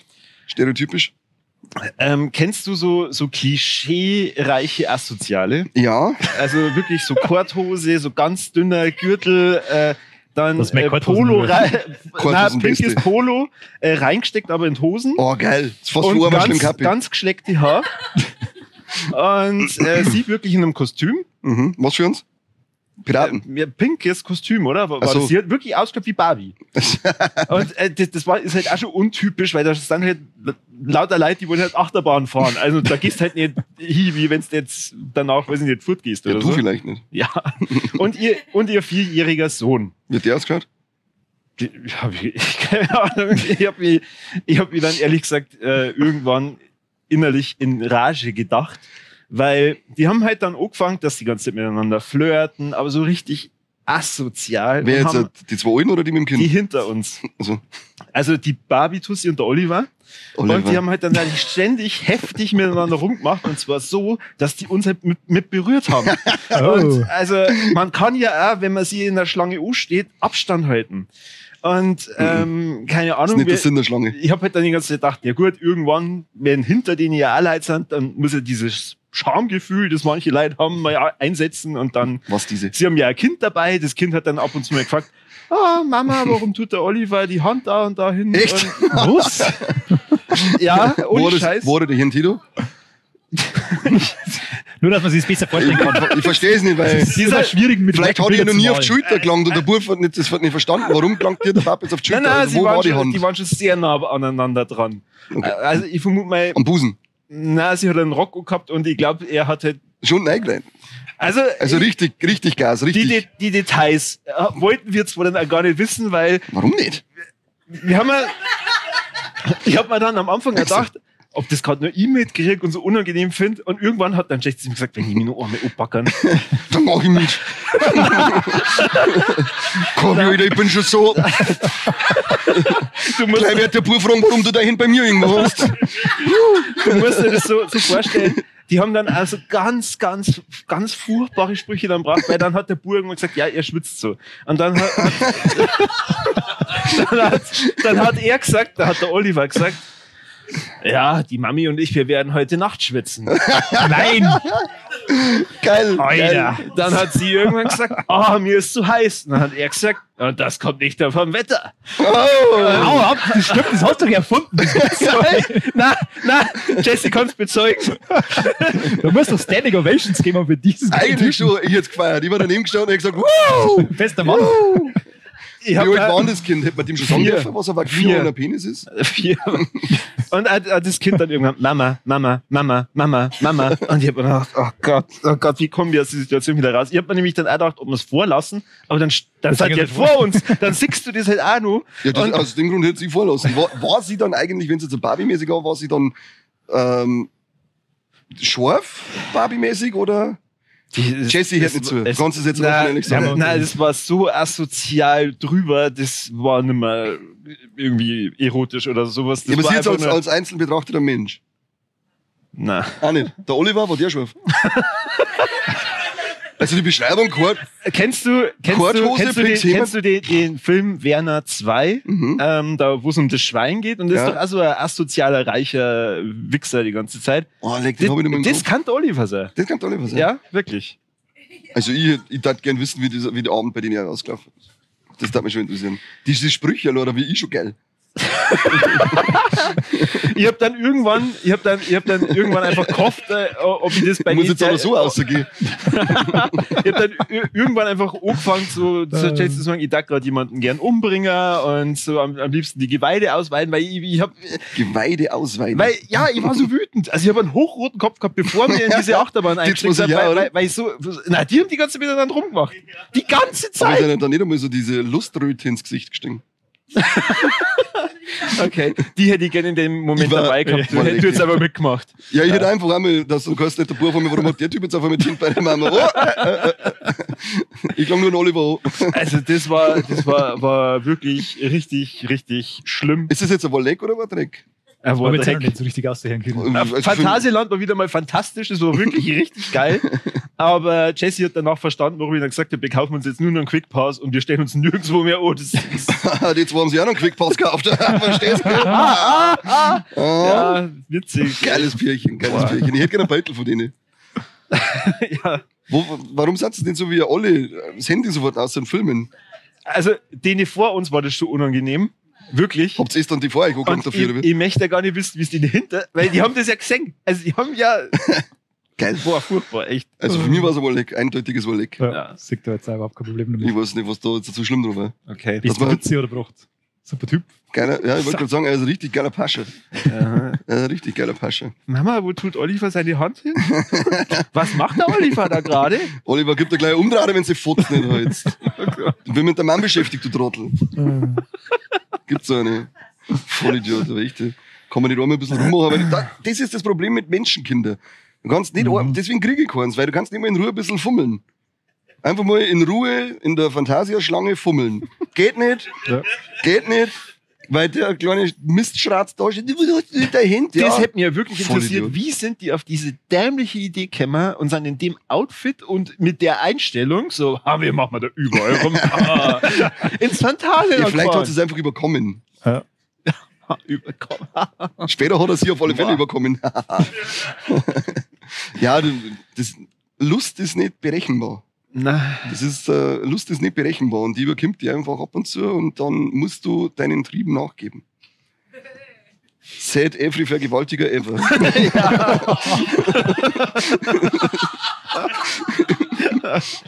okay, schön.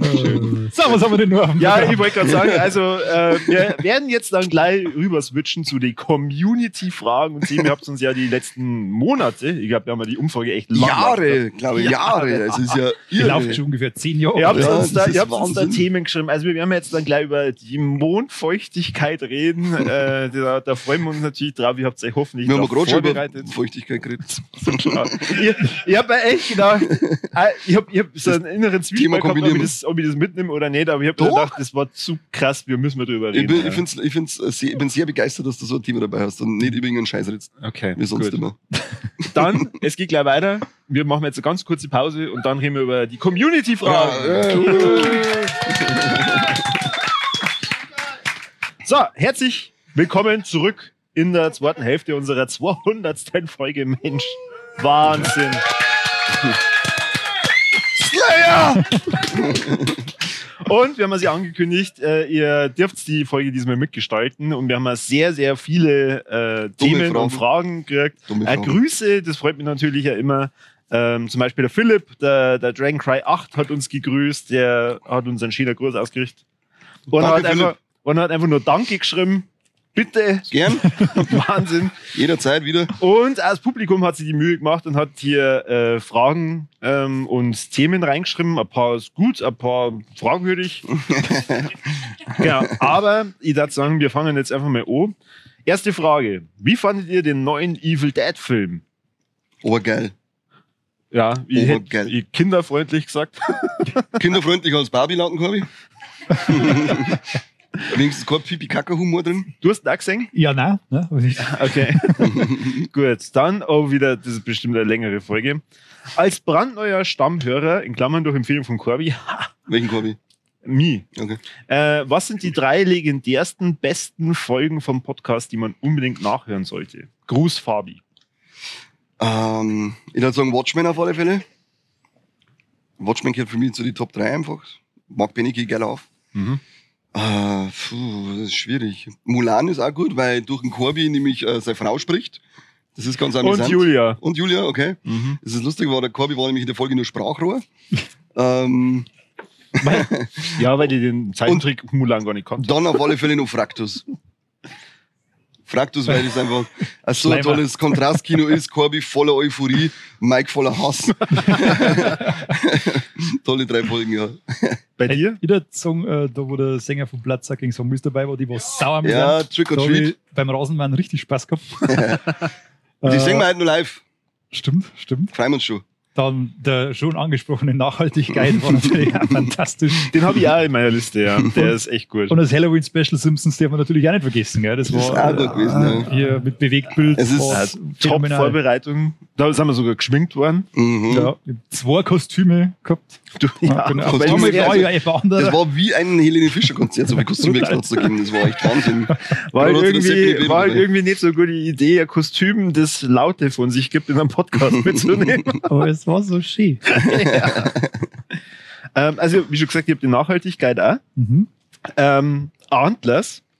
Also, wer die Folge nicht kennt, ihr müsst den Film nicht kennen, da kommt euch drin vor. Das ist Wahnsinn. Ich habe mir das vor kurzem erst einmal angehört.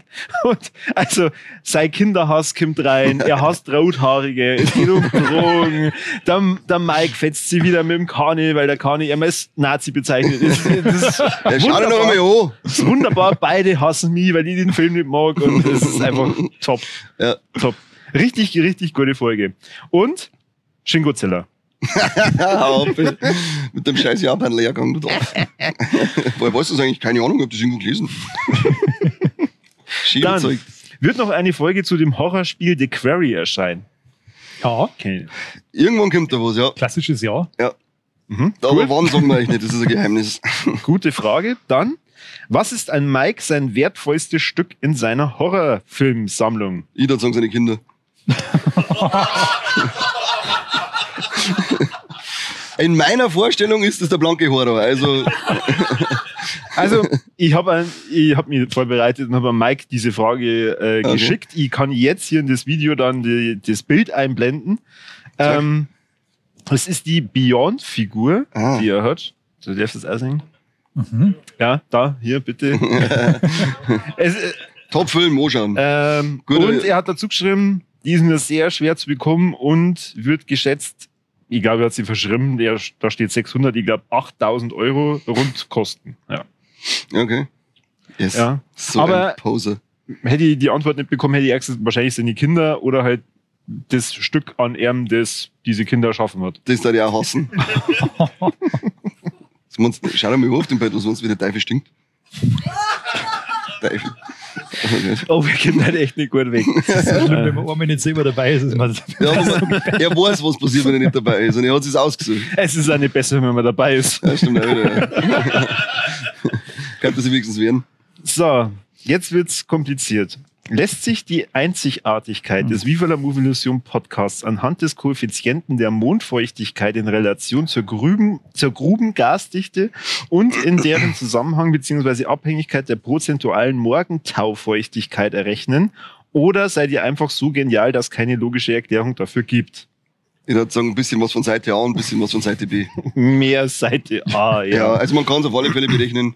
Aber das Thema Feuchtigkeit haben wir vorher bei die Lex beim Kabel schon genug gehabt. Mehr so ein visueller Reiz statt der Zahl auf dem Blatt. Da würde ich sagen, also, Ja, eindeutig. ja. Aber danke für die Frage, die ist Danke, spannend. wir kriegen die Frage sehr oft. Ja, was ist denn, ja. Irgendwann werden wir es ausrechnen, ja, weil es schon langsam nervt. Mondfeuchtig, ja, egal. Wie seid ihr auf die Idee gekommen, einen Podcast zu machen und wo habt ihr euch inspirieren lassen? Da haben wir uns vorher schon abgestimmt. Echt? Schau die 100. Folge. Ah, ja, stimmt. Also, Was ist mit dir? Was hast du vorgehauen? ja. So, die Frage kommt hier drin vor, als Ja, auch hast du? hier. Welches Bier trinkt ihr am liebsten? Kameloiten. Ja, das ist auch mein Lieblingsbier. Prost. Prost. Scheint offensichtlich nicht. Da ist noch ein offenes Radler. Ja, möchtest du? Weiß ich nicht, will ich? Ja, du Offenes musst einfach Getränk eine. trinken? Ah, da trinken wir mal auf Kameliten, oder? Sponsert uns bitte. Ja, macht es endlich. Sauf nicht umsonst jeden Woche. Ich bin schon mal von Kameliten gesponsert worden. Ah. Wir haben mal einen Auftritt gehabt mit meiner Band Everybody Needs a Hobby. Woo! Slayer! Ja, und da haben wir mit ein paar Kasten Bier gesponsert worden. Okay. Da hat man lange als Sponsoring. Ja, das Wie ist oft habt ihr eigentlich da Auftritte mit der Band? 35 bis 36 Mal in alle 10 Jahre. Alle 10 Jahre. Okay. Wir haben aktuell keinen Schlagzeuger, also wer sich berufen fühlt, darf bei uns mitspielen. Wenn wieder ein Schlagzeuger da ist. Gut. Ich kann gut Schlagzeug spielen. Aber um die Frage nur kurz zu klären, ich habe einen kontroversen Biergeschmack. Mein Lieblingsbier ist tatsächlich Graf Akko. Jesus, nein. Ja. Mir so ein Bier. Weiß ich nicht, so weit befasse ich mich mit der Thematik. Und Ich möchte war- auch nichts wissen drüber, ich möchte es einfach nur trinken. Aber Okay. okay, und wegen dem Geschmack oder weil das Marketing die einfach besser gecatcht hat? Und Ja, da sich nein, nicht damit nein, beschäftigt, wegen kannst du nicht. Okay. Das Marketing ist Marketing beobachte ich da nicht. Das kann auch sein. Ich bin alt, ich vertrage nicht mehr so viel. Das ist eine Sache der Übung. Dann gibt's einmal ein Meet and Greet mit euch. Ja, halt. Und kann man selber mal bei einer Folge mitmachen oder sowas. Da haben wir uns auch vorher abgesprochen. Gegen Geld. Also, Also gegen Geld oder wenn es irgendwie berühmt ist, dass Genau. wir einen Nutzen davon wir haben haben. geschrieben, gegen kannst du viel abhauen. Geld oder Fame. Genau. Ansonsten abhauen. Bier. Müssen wir zwingen. Ich glaube, also eine ähnliche Folge haben wir Stehen wir da, auf dafür. Frage haben wir auch hier auf Papier. Und zwar, wer wäre für euch ein Must-Have-Podcast-Gast? Ein Must-Have-Podcast. Podcast-Gast. Ich würde sagen, der Kurt Krömer. Den werde ich ich habe ihn sogar schon mal angefragt. Ja, hab tatsächlich schon stimmt. gemacht, aber da hat es leider geheißen, Da war er- dass da war der er Herr Krömer leicht- aktuell keine Da war er leicht neuen... depressiv in der Phase, ja. Kann sein, dass es in der Zeit war, ja, und das heißt, dass er aktuell keine Termine oder sonst Dinge dazu sagt. Da war ich auch dabei. Ja. Also das, Aber du hast ja dein Must-Have schon gehabt. ich wollte schon sagen, ich beantworte das ja nie wieder. Auch wieder 100. Folge. Ja, das war zauberhaft. richtig gut, ja. Ich darf es wahnsinnig gerne anhören, wie der Kani mit Minas Moos über Wickhühler philosophiert. Boah, lecker, das oder, war auch Weltklasse. oder verschiedene Praktiken in bestimmten Situationen. Die Das war zwei, so mein Ding. offen waren auch, die hatten, glaube ich, auch gut etwas. Hast du die schon mal gefragt? Nein, mach ich. Ja. Schreib's auf. Jawohl, Chef. Danke. Gut. Ja, voll. Das Publikum ist begeistert von der Idee. Ganze ja. Ja, Ich hätte da gar nicht dabei sein, ganz ehrlich. Nein. wenn ich dabei wäre, dann einfach nur als stiller Zuhörer. Ja. So, dann, wir haben hier einen Haufen Fragen, wir haben aber auch ein paar Themen vorgeschlagen bekommen. Eigentlich ist die Kategorie gleich. Themen vorschlagen, dafür müssen sie das dritte Abo machen. Was war die größte Filmenttäuschung der letzten Jahre? Tor 4. Oh ja. Na, Riesenscheiß. na. Riesen Jurassic Geißenscheiß. World 3. Schauen wir zweimal hintereinander, bevor wir noch einmal 1 Sekunden von Tor Und 4 einmal schauen. wichse Was, sogar echt dazu. jetzt? Ja, es ist Einmal der wichse gerechte sogar Dreck. dazu. Bevor ich mir Tor 4 nochmal anschaue, wichse ich zu Jurassic World 3. Ihr wisst schon, dass in Tor 4 Natalie Portman vorkommt, Das oder? ist scheißegal. Ja, wurscht. Ich hab's echt keine Ahnung von Filmen. Vielleicht wichse ich zu ihrem Bizeps, aber mehr dann nicht. Aber es ist ja, es geht ja um die Enttäuschung, Corby. Und von Jurassic Park haben wir halt einfach nichts erwartet. Aber von Tor 4 haben wir Da eigentlich war schon ich was sehr erwartet. enttäuscht. Ja, weil Ja, ich komm. gedacht habe, Geht Jurassic zu der World nächsten 3, Frage, wow, gehen wir zur nächsten Frage. kompletter Das führt Cast, zu ey. nichts. Ja, Okay. du hast nämlich Barbie verstanden. Was war denn? Nein, nicht. Ja, Jurassic World 3. Ah, da. Ja, und für mich Tor 4 auch. Also das ist die größte Gurke. Ja, das hast du bloß gesagt, weil du nicht vorbereitet hast und nicht das schnell gesagt hast. Ja, Da war ja da eigentlich eine Tor 4 Figur gekriegt von der letzten, weil er es unbedingt wollte. Avatar ja, ich 2, finde Tor 4 schlimmer. Avatar 2 langweilt mir einfach nur, weil er so ideenlos ist und halt einfach nur einen Teil 1 plus Wasser macht. Ja. Aber Tor 4 hätte viel Ideen, aber die sind nicht alle. Keine Ahnung, als hätte ich in einem Kindergarten ein Malbuch eingeschmissen und gesagt, zeichne jetzt mal Tor 4 auf. Ich Aber da glaub, die haben wir Kinder ja hätten dann auch Erfolge gesagt, nein, das gemacht, ist uns zu kindisch. Ja, genau. Zu Tor 4 haben wir auch eine Folge gemacht. Ja, Kann man das sich das auch noch mal ein bisschen anhören. Wird toll, dass wir den finden. Da hätte man eigentlich auch sehr Edition machen müssen.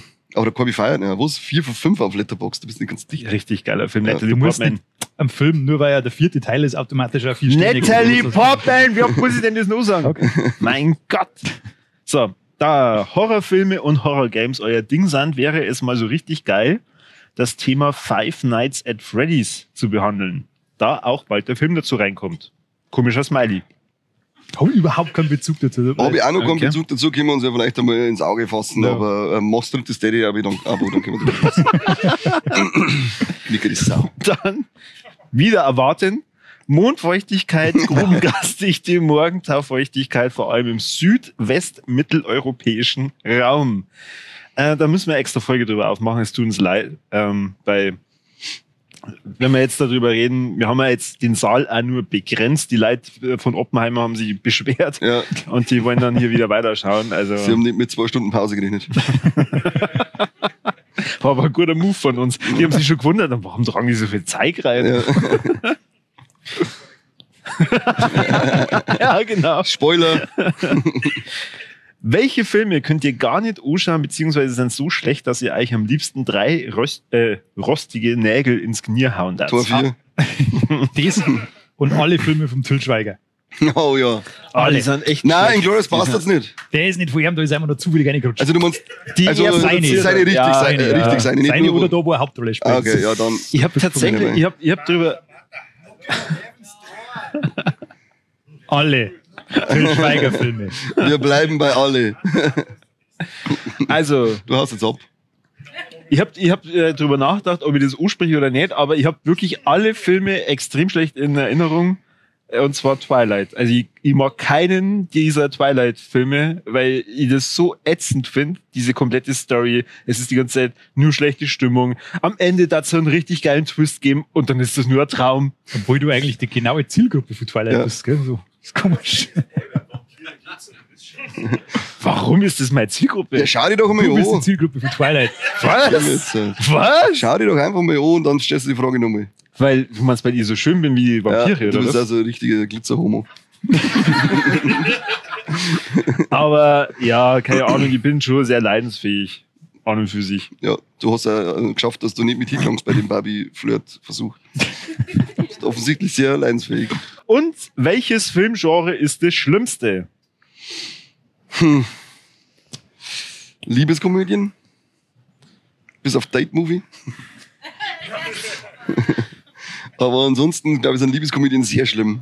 Also ich habe jetzt generell gesagt, es gibt, glaube ich, keine schlechten Genres. Es gibt ja nur scheiß Filme. Ja. Aber ja, Aber dieses Genre Liebeskomödie, enttäuscht das ist mich zum Beispiel schwierig. am F dann, dieses Liebeskomödie. Weil Ist ich schon immer wieder eher- welche angeschaut, aber die sind nicht, ja, die haben halt, es ist eine Blaupause, die es gibt und da wird alles nach dem gleichen Schema gemacht. Und wie ist momentan- Liebesdrama dann für die?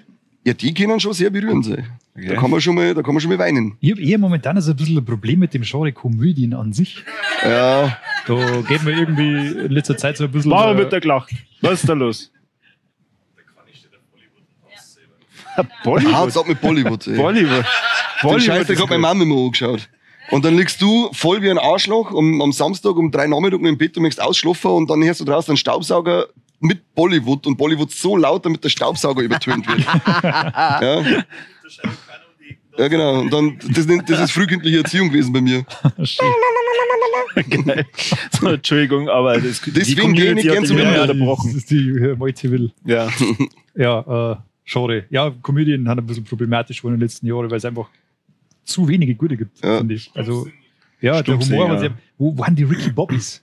Ja. Früher, Ja. wo Die waren waren waren die Filme, die richtig. Will Ferrell, wann machst du wieder mal einen guten Film?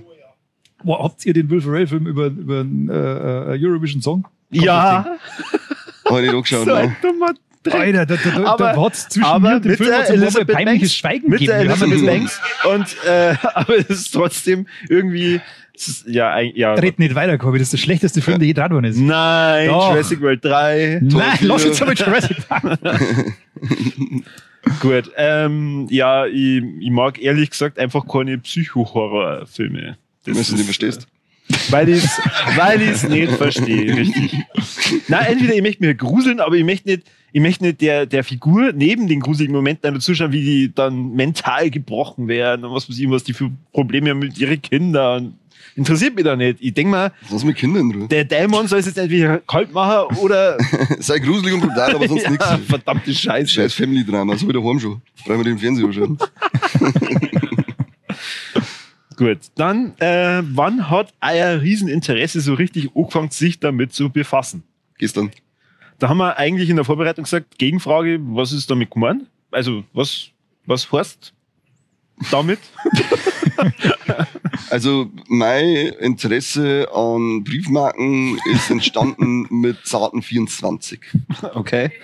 Ein bestimmter Anlass oder da hast du erst begriffen, was das eigentlich bedeutet, weil es Ja. ist ja mittlerweile eine aussterbende, Genau. Und dann haben wir gedacht, ich möchte das irgendwie, aussterbende Form des Versendens von Nachrichten. ich möchte das am Leben erhalten und habe angefangen, Briefmarken zu sammeln.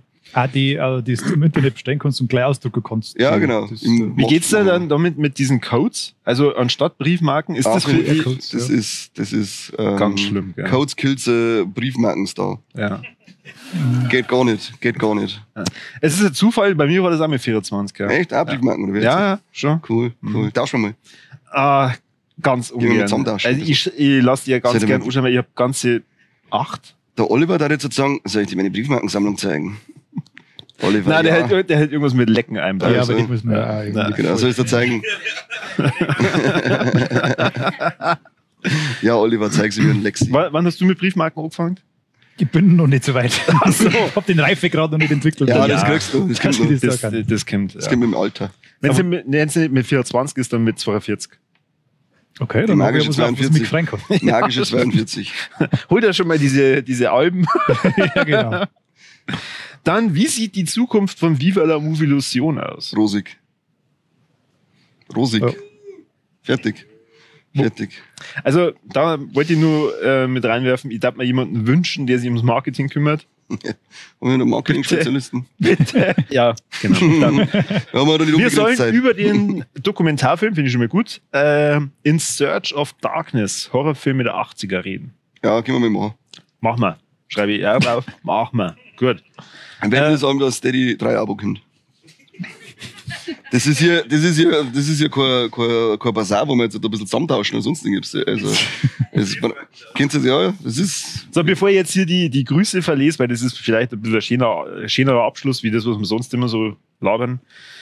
Da ist auch nochmal, was ist das Lieblingsbier? Haben wir schon drüber geredet. Was habt ihr vergessen, im Podcast einzuladen? Also Leute, bitte. Habt ihr nicht gewusst, was da vorher kommt? Waren das Mein vielleicht die Gott. gleichen Leute, die im Internet anscheinend, ja. Gibt's einen Shop für Merchandise? Ein Shop, nee, das müsste man einfach schreiben.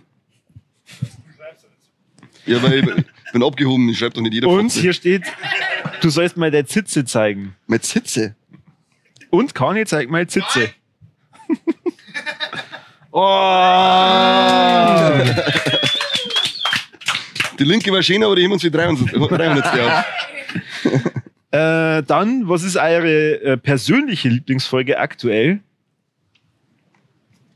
Na, die da. Diese Folge hat sich in mein Herz gespielt, ja. Ja, stimmt. Ich Und die letzten waren nichts, weil der Kabis wieder Step geoutet hat, aber das passt schon. Und Ed Carney, Oh. haben die anderen auch einen Gin gekriegt oder wurde der unterschlagen? Was für Gin? Was kommt denn da jetzt ins Licht? Ich erinnere mich nicht. Kein Kommentar. Ja, genau. Muss noch einen Knopf dazu drücken fürs Mikro. Ich erinnere mich nicht. Dann geht's Mike gut. Auf dem Beitel habt ihr es gesehen? Ja, ich gehe davon aus. Der ist stämmig, füllig. Natürlich. Gesund ernährt. Ja, genau. Ja. Das Wohlstandsdoppelkinn. Dann, Kauni, magst du nur ein Stückchen von meiner Brezen? Ah, die war bloß ein Drucker, ich mag keine mehr. Aber danke. Dann Ed Seppi. The Rock feiert Comeback beim Smackdown. Meinung. Hat er mir heute beim Herfahren Habe verzeiht? ich halb beim Herfahren erst erzählt, dass das passiert ist. Dauert das länger? Müssen wir eine eigene Folge drüber machen? War wir eine Wrestling-Folge war schon mit, Dann machen wir wieder Turnier mit zwei. Oh ja, stimmt, wieder Wrestling. So, was jetzt da ihr zwei gegeneinander? Vielleicht, Ja. eventuell. Echt noch jetzt? In Kostüm? Ja, in Öl. Führe mich nicht in Versuchung. Das sehen wir dann. Ja, dann mit Publikum. aber da ist natürlich. es dann Eintritt fällig, aber hallo.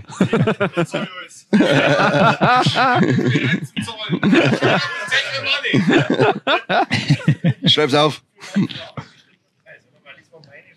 Das war klar. Bester Mann Du am Platz. kriegst dann später einen von unseren Preisen, die wir mitgebracht Die haben. wir dann ins Publikum schmeißen. Du hast den nächsten Kani. Okay. Sollst du haben. Ja, schon geil. Irgendwie. Aber es kann Punkt. natürlich auch sein, dass er sich wieder mit seinem super Ego die ganzen Storylines verkackt und so. Also es ist immer schwierig. Der ist jetzt eh gerade während dem Streik dabei. Wahrscheinlich. Also es kommt man Danach wahrscheinlich. muss wieder Kassetten machen. Dann geht es nicht mehr weiter mit dem, ja. Kurzes Aber an und für sich ein cooler Moment, den wir wieder zum Singen. Das Stadion ist ausgeflippt. Ähnlich wie bei uns davor, wenn wir gegangen haben. 15 Minuten. Jetzt habe ich Standing Beitel dazu. Ovation. Jetzt habe ich Beitel dazu. Ja. So ungefähr kann man sich das Aber vorstellen. wie ist das, wenn dann einer, also ist das ein Wiedereintritt? Ja, Gastauftritt. Okay. Also der war da vorher noch nie dabei, oder was? Doch. Ach so, Aber ja, mit dir. Comeback, ich lese gerade nochmal, ja. Ja. Aber wie scheidet so jemand aus der Storyline aus? Also Ja, stimmt. muss der dann einen Tod vortäuschen oder was? Nein. Es kommt darauf an, wann man es also wenn es nur kurzfristiges Ausscheiden ist, dann täuschen sie Verletzung vor oder sowas. Ja. Oder schreibt nicht irgendwie anders aus.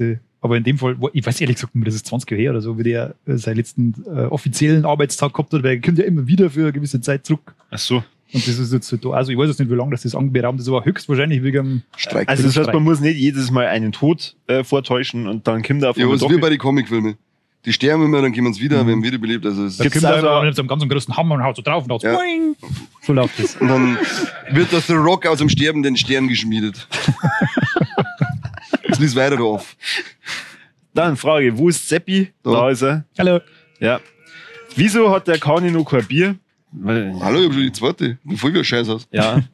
Dann, warum nehmen wir halt so früh auf? Kani, warum nehmen wir halt so früh auf? Ja, Morgenstund hat Schwanz im Mund. Deswegen haben wir gesagt, machen wir das um halbe 10. Genau, puh. Wo ist der Schwanz? Im Mund. Von deinem Mann. Das Niveau sinkt. Okay, Ja, hoffentlich es werden geht die dem Ende Fragen zu. besser. Warum steht der Kani nur so auf Arschbohrer? Ah, weil du einen unglaublich zarten Arsch hast. Warum ist Seppi noch nicht am Anfang dabei? Na, was? Warum ist Seppi nicht von Anfang an dabei? Hat sich einen aufgeklärt, dass ich schon früher da war wie Ja, manch andere. da hat er Oder unter der ist, es Nase auf, oder ist es rumgeführt. auf den Podcast bezogen? Wo also? Ja, da war ja das Er Gleiche. war ja am Anfang dabei. Also. Er war Praktikant im Hintergrund. Ja. Also Leid, hört's doch mal besser zu. Richtig, das nervt's mich. Leck. Ganz schwierige Schrift. Wann dürfen eure besseren Hälften die Falschaussagen über sie im Podcast mal klarstellen? Nie? Außerdem sind wir mir die besseren Helfer. Besseren Hälften? Ja. Ein Schwachsinn. Ja. Wo ist Campino? Ich bin nur wegen ihm hier. Ja, Den haben wir geäffert. der Hund. Ja. Ich Mein, weiß. mein Hund ist zu Hause und bewacht alles. Das ist brav von ihm. Sehr schön. Dann, wer ist der gut aussehende Kameramann? Ist er noch Single? Fabi? Okay, er Versteckt sie und schweigt. ja. Er hat auch eine Kamera. Wir haben hier keine Kameramänner. Was ist los mit euch? Ach so. Der ist leider nicht Single. Und er ist ja nicht gut aussehend. Okay. Naja. Dann, wo gibt's die Hosen vom Kani? In der Kinderabteilung von Kick? Ja. Na, jetzt ohne Scheiß, wo kann man solche Hosen kaufen? Ich bestelle die immer, also die gibt's bei Fright Rex. Das ist so ein Horror-Shop in Amerika. Und es sind nicht Filmhosen. Und die sind geil und gemütlich. Richtig geil. Ich schicke die Seiten. Passt, verlinkt mir dann. Fright Rex Beste. Hast du an Kani schon selber einen Arschbohrer? Achso, hast du Kani, da fehlt der Komma, Oh Gott. schon selber einen Arschbohrer gekriegt? Oft. Okay. Heute schon? Heute noch nicht. Ich hoffe aber drauf. Kannst du vielleicht kurz erklären für alle, die nicht wissen, was ein Arschbohrer genau ist? Es ist eine Form von angenehmer sexueller Belästigung. Angenehmer sexuelle Belästigung. Okay. Das ist, wenn jemand so Hosen hat wie ich, wo man richtig schön hinkommt, dann fährt man ein bisschen zwischen Backerlei. Und sagt, einfach so mit dem Finger so schnell, so Ei. Dann, was sind die Ziele für die Zukunft? mehr Videoformate. Haben wir bei der 100. Folge schon geschafft, haben wir nicht geschafft auf 100 Folgen. Vielleicht schaffen wir es bis zur 300. dass wir endlich mehr Videoformate machen. Dann haben wir auch schon überlegt, ob wir vielleicht einmal einen Twitch-Stream machen oder so. Ja, das wäre natürlich auch was. Möglichkeit. Glaubt ihr, Genau, das Ziel war, dass der Mike mal irgendwo auf dem Video erscheint. Er kann sich zwar auf Instagram wieder präsentieren, aber ja. Also in Wirklichkeit ist ein Running Gag, den gibt's gar nicht. genau, ist eine KI. Ja, glaubt ihr, wir schaffen das, dass wir die 300. Folge regulär von der Reihenfolge her mal veröffentlichen? Kommt auf Nummerierung drauf. Ja. Muss nicht irgendwann einmal so springen, das merkt dann schon keiner. Ja. Da springst du Meinst du, so einer von denen die Deppen zeigen kann, die uns auch hören? Schau dir das Ach, Publikum an. Ach, schön. Wir lieben die Community. Ja. Welcher Filmtod war der emotionalste? Oh, das beinhaltet krasse Boah. Spoiler. Ich sag nur für mich rote Hochzeit. Mehr das sag ich nicht. Filmtod. Ja, stimmt. Ja, Filmtod. Mein Gott, nein. Also Littlefoot. Ich finde den Tod von... Oh, scheiße, ja. Was? Littlefoot. Du reißt da Trauma auf. Das ist ein Kindheitstrauma. Littlefoot ist ein Boah, Kindheitstrauma das war und das wirklich ist für schlimm. mich. Oh Gott. Kenn ich nicht! Schlimm. Was ist mit dir? Mufasa! Ja.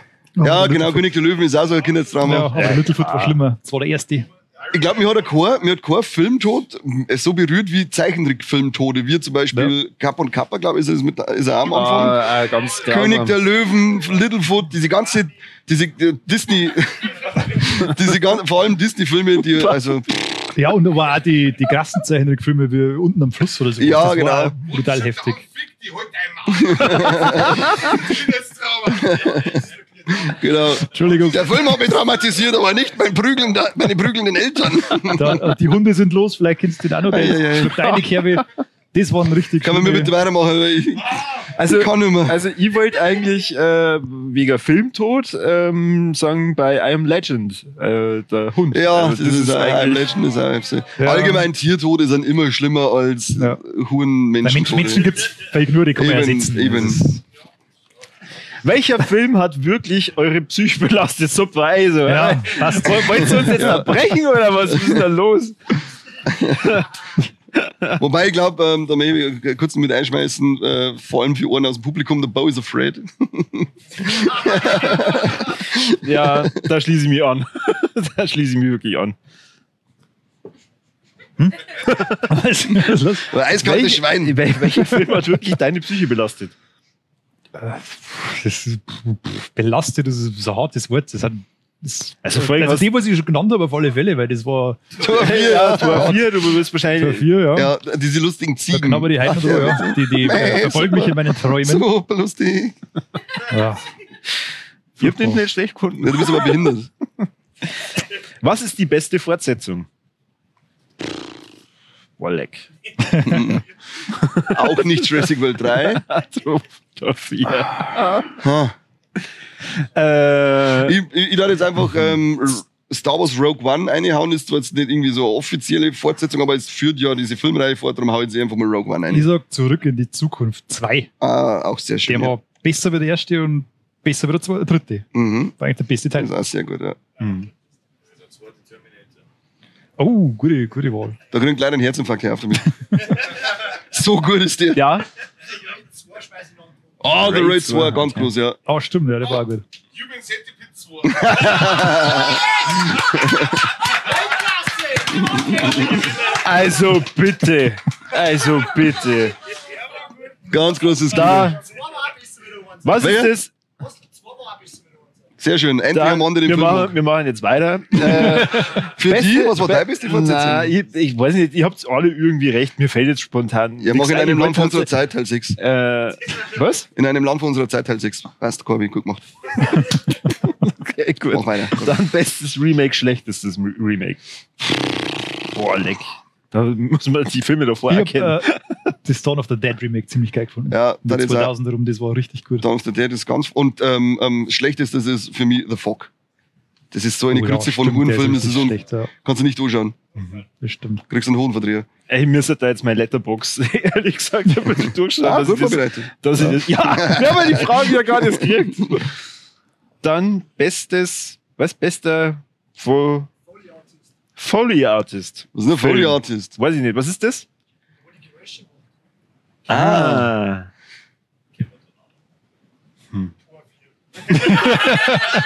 Schließe ich mir der an. Ziegenmann, ja, Die definitiv. geizigen Also dieses Wahnsinn. Ziegengekreisch ist legendär. Ja. Wie habt ihr euch auf heute vorbereitet? Ich war gestern im Summer Off in Eicherdorf. bis Ja, um 4 in und der Früh. das ist die zweite Frage, was habt ihr gestern drin? Ah, okay, ich war gestern im Summer Off in Eicherdorf bis um 4. Ich habe mir gestern Marcel the Shell with Shoes on angeschaut. Wo läuft der? Der ist bei den 99 Prime Cent Gold Deals für Prime. gerade. Okay, ist er gut? Also, er ist brutalst kreativ, er ist teilweise sehr rührend, Mhm. aber er ist auch viel zu lang. Okay. man Aber kann sich schon mal A24 Studios, also. Das ist auf alle Fälle eine saugeile Idee. Muss man Sollte man sich schon mal anschauen. Also So, ich habe mir animiert. gestern Cocaine Bear angeschaut. Ah. Ich habe es so gemacht wie du und habe mir gedacht, vielleicht nur einen Film für Ja. Rolex oder so. Ja, hätte ich Ansonsten, erkannt. wir haben uns schon vorbereitet. Also wir haben hier wieder ein bisschen top ausgestattet. Hier wieder sehr großen Applaus an den Fabi, der hier alles live erschneidet. Sehr, sehr gut. Und ansonsten haben wir uns vor einer Woche, glaube ich, mal zusammen telefoniert und haben hier alles durchgeplant. Und der Kani hat gesagt, am Tag vorher, am Freitag, wird nicht vorgegangen, ihr müsst fit sein. Was Kein- glaubt ihr, wie peinlich das ist, wenn da einer Auf zu spät kommt keinen oder Fall geht da irgendein Vortrag. Halbe 10 Jahre ins Bett gelegt. Halbe 10. Ich- Wann bist du denn aufgestanden? 3,6 so? Die Liter Fragen Wasser. stehen hier ehrlich gesagt nicht drauf. Aber gestern 3,6 Liter Wasser, halbe 10 im Bett gewesen. Sehr gesunder, healthy day. Eine Minute später aufgestanden, aufs Festel gegangen, oder? Upsi. Aber ich bin anders, wo ich 4 Uhr Ah, du bist jetzt mal steil. Lieblingsfilme von euch und beste Filmszenen. Oh, Was habe ich verstanden? Lieblingsfilme und beste Lieblingsfilme. Filmszenen. Lieblingsfilme. Lieblingsfilme variieren bei mir, das kann ich Aber nicht wollen wir da sagen. nicht mal so eine extra Folge drüber machen, dass Können wir wir dann auch machen, auch sagen, ja. okay, wir sprechen nochmal explizit nochmal über. Da muss ich mir alle- Dann vorbereiten. nimmt da jeder mal Ja. seine Top 10 mit oder so. Wie hat der Mike so schnell abgenommen und lange Haare gekriegt? Wer hat die Frage It's magic. gestellt? Du kriegst auch Taschen. Und die Antwort ist jetzt Magic. Kettlebell-Training habe ich gemacht, ganz viel. Ja. Also ich habe halt die, Hast du also so Masken? ja natürlich, muss schon. Ja, Muss ja. ja. Ja, Ich, halt, ich verfolge halt die Philosophie, dass je größer dass man seine Muskelgruppen macht, desto mehr der Fett wird verbrennt. Ja, das ist ja tatsächlich. Deswegen, tatsächlich. wie lange haben wir noch? Nicht auf den Tisch abstützen, der holt das Entschuldigung, nicht aus. Der holt das nicht Entschuldigung. aus. Muskelmasse ist schwach, gell? Nicht vergessen. Titan, das hält mir nicht so gut aus. Also aber schon. eigentlich, das hätte doch Potenzial, dass wir ein Sportformat auch noch machen. Ja. Ja, mache ich ja schon auf Instagram. Viva la also ich gehe immer in den Flexolution. Wald aus und trage meine coolen Sachen in den Wald aus und dieses Krafttraining. Nicht schlecht. Stimmt, der Mike sollte öfter mal in den Wald gehen und nicht seine Kassetten mitnehmen, sondern seine eigenen Kettlebells. Ja. Dann noch, das ist jetzt die letzte Frage. Oh, das wird spannend. Meinung zum Streik in Hollywood. Ist das in der Gaming-Branche auch zu erwarten? Nein, weil die Gaming-Branche nach ihren eigenen Regeln tanzen, da ist ein Menschenleben nichts wert. Das ist fast wie ein Feuerstoff. Das ist fast wie ein Feuerstoff. Durchschnittsalter sind wir 20, Menschen nehmen nichts wert. Ja, Ubisoft Wurscht, Da wird, Pulver wird sofort geschnupft, egal ob, und wenn es am Fußballplatz gerade der Keuch ist, mit dem es Linien ziehen. Ja. Da fährt immer Nase hinten nachher. Aber Meinung zum Streik, also ich bin der Meinung, Streik ist immer gut und Streik ist ein ganz wichtiges Gut, was wir in unserer Gesellschaft haben. und Außer das es sollte verzögert immer die Produktion genutzt von der zweiten Staffel von One Piece. Dann ist es ein Hurenscheiß, dann haut's ab mit dem Dreck, aber ansonsten Streiks ganz ein wichtiges Gut Also ich in denke meinen mal, Augen. wir haben... Viel mehr Streik gehört, wie in Frankreich. Autos so zünden, Mülleimer ausreißen, richtig geile Franzmann-Action. Richtig geil. Also, soweit ich geil. weiß, gibt es in der Gaming-Branche ja, glaube ich, keine so Vereinigung für die Mitarbeiter. Gründ mal. Deswegen haben die da nicht so den großen. Du vor allem. großen Job. Gewerkschaft, Gaming-Gewerkschaft. Gewerkschaft Ja. nennt man das, Ja. genau. Ah, alles klar. Mach mal. Ist im Planung, stab's auf. Gut, dann haben wir noch ein paar Grüße, die lese ich jetzt schon noch vor. Und Ja, das zwar, war schnell. also das erste ist schon eine totale Lüge, der kennt sich anscheinend nicht aus. Liebe Grüße an meinen Lieblings-Vivalisten, Wie war der Listen? den Kane, der so unfassbar hübsch und durchtrainiert ist. Oh. Du hast schon gewusst, dass man da selber nichts reinschreiben soll. Ich bade gerade in Ruhm, also bin ich Start. Dann hier einfach ein geiler Podcast, sympathische und coole Typen. Macht's bitte weiter so, cooler Smiley.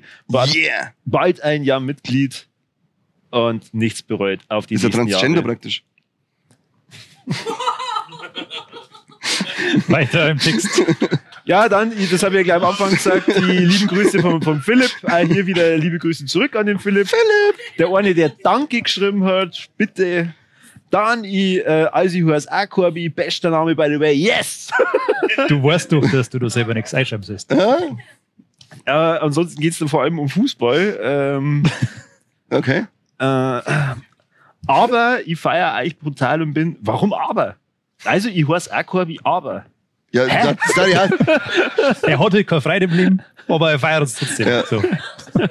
Ja, mit als allein, wenn ich Korbi hast, nicht. Aber ich feiere euch brutal und bin durch den Birger, seinen Podcast, durch den Kani draufgekommen. Hab ich gern gemacht. Ihr seid, mal, Corby. ihr seid einfach saulustige Sauhund und dann gerne mal ein Bier mit euch trinken und einfach mal so ratschen. Haben wir eh schon gemacht. So, dann macht er ansonsten Werbung für sich selbst. Alles schlecht. Merci euch, macht's weiter so. Danke. Machen wir. Dann noch bleibt's wie Satz. Bleibt uns nichts anderes übrig. Ja. Und bin lange Fan eures Podcasts und macht's weiter so. Na was? Macht's weiter so. Mehr ist nicht zum Sagen. Gruß Stefan. Alles ohne Punkt. Gut gemacht, Stefan. Genau, gut macht Stefan. Satzzeichen sind nicht der Stärke, aber das ist ja egal. Ja, Eine gut. unwichtige Nebenrolle im Satzbau. Somit waren wir jetzt tatsächlich am Ende unserer 200. Folge. Wir sagen schon mal vielen Dank ans Publikum. Super, dass ihr da wart. Vielen Dank an Cineplex, Ja. dass wir das hier machen durften. Und Das hat- Anna auch nochmal einen herzlichen Dank, dass du in der Früh schon für uns da warst. Ja, Ja. hier Vielen lieben ein Dank. Applaus. Vielen Dank. Auch an Fabi, der geschnitten hat. Fabi, du bist einfach gut aussehend an der Kamera. Und ich darf natürlich mir gerne von dir, dem Vater des Podcasts und Viva la Movies, jetzt meinen darf- Namen überlegen können. Ich darf mir von dir wünschen, dass du endlich mehr aussprechen kannst. Ja, nicht nach 1,5 Stunden. Also dann hier die letzten Worte. Die für letzten heute. Worte, also es ist schön für alle, die uns von Anfang an begleiten, so wie der Seppi. Ansonsten glaube ich, das nächste Mal hoffe ich, ist der Saal voll. Also animiert mehr Freund für euch, das gibt mir auf den Sack, dass so wenig Leute drinnen sitzen. Aber na, wie gesagt, unglaublich toll, dass es da seid, es macht Spaß, auch mit euch Idioten da beieinander sitzen, das ist schön, wenn man gleichgesinnte Deppen findet. Und ja, ich hoffe, dass wir zu der 300. Folge dann den großen Saal in Neufahren voll machen. Ohne Herzinfarkt. Sehr schön. Von Sehr daher schön. sagen, vielen Dank fürs Zuhören. Ja, genau. Möchtest du auch noch irgendwas sagen, so zum Abschluss? Na. Ich warte halt einfach nur, dass die Triple Rechnung Threat bezahlt wird. von da. der Folge. Titten haben wir gehabt. Ja, haben wir gehabt, stimmt, wir haben einen stimmt. Titten gehabt. Wir haben einen Titten gehabt. Tote Wir haben über tote Tiere Tiere Ja, gesprochen. richtig. Campino haben wir geliefert, also, ja. Passt. Und Trompeten. Na, Gott. Auf OnlyFans. da. OnlyFans. Wie immer. Genau, oh Gott. Oh Gott. Oliver ist ein gutes Schlusswort, oder? Jetzt hören wir auf mit dem Ja. Schmarrn Also hier. dann vielen Dank fürs Zuhören und bis zum nächsten Mal beim besten Podcast der Welt. Nicht vom Cineplex. Also Cineplex. Wolltest du mal mit Unterhosen singen? Danke. Ja, geht noch. Dann Die gibt's zum Kaufen. vielen Dank. Genau Ihr die. dürft euch immer nur bedienen. Und der Kani verteilt jetzt nur die Taschen. Wir haben ja schon 2 Gewinner. Und ihr habt gesagt, für die ganzen Filmfragen kriegst du auch noch eine Tasche. Nehmt ihr nur ein Bier?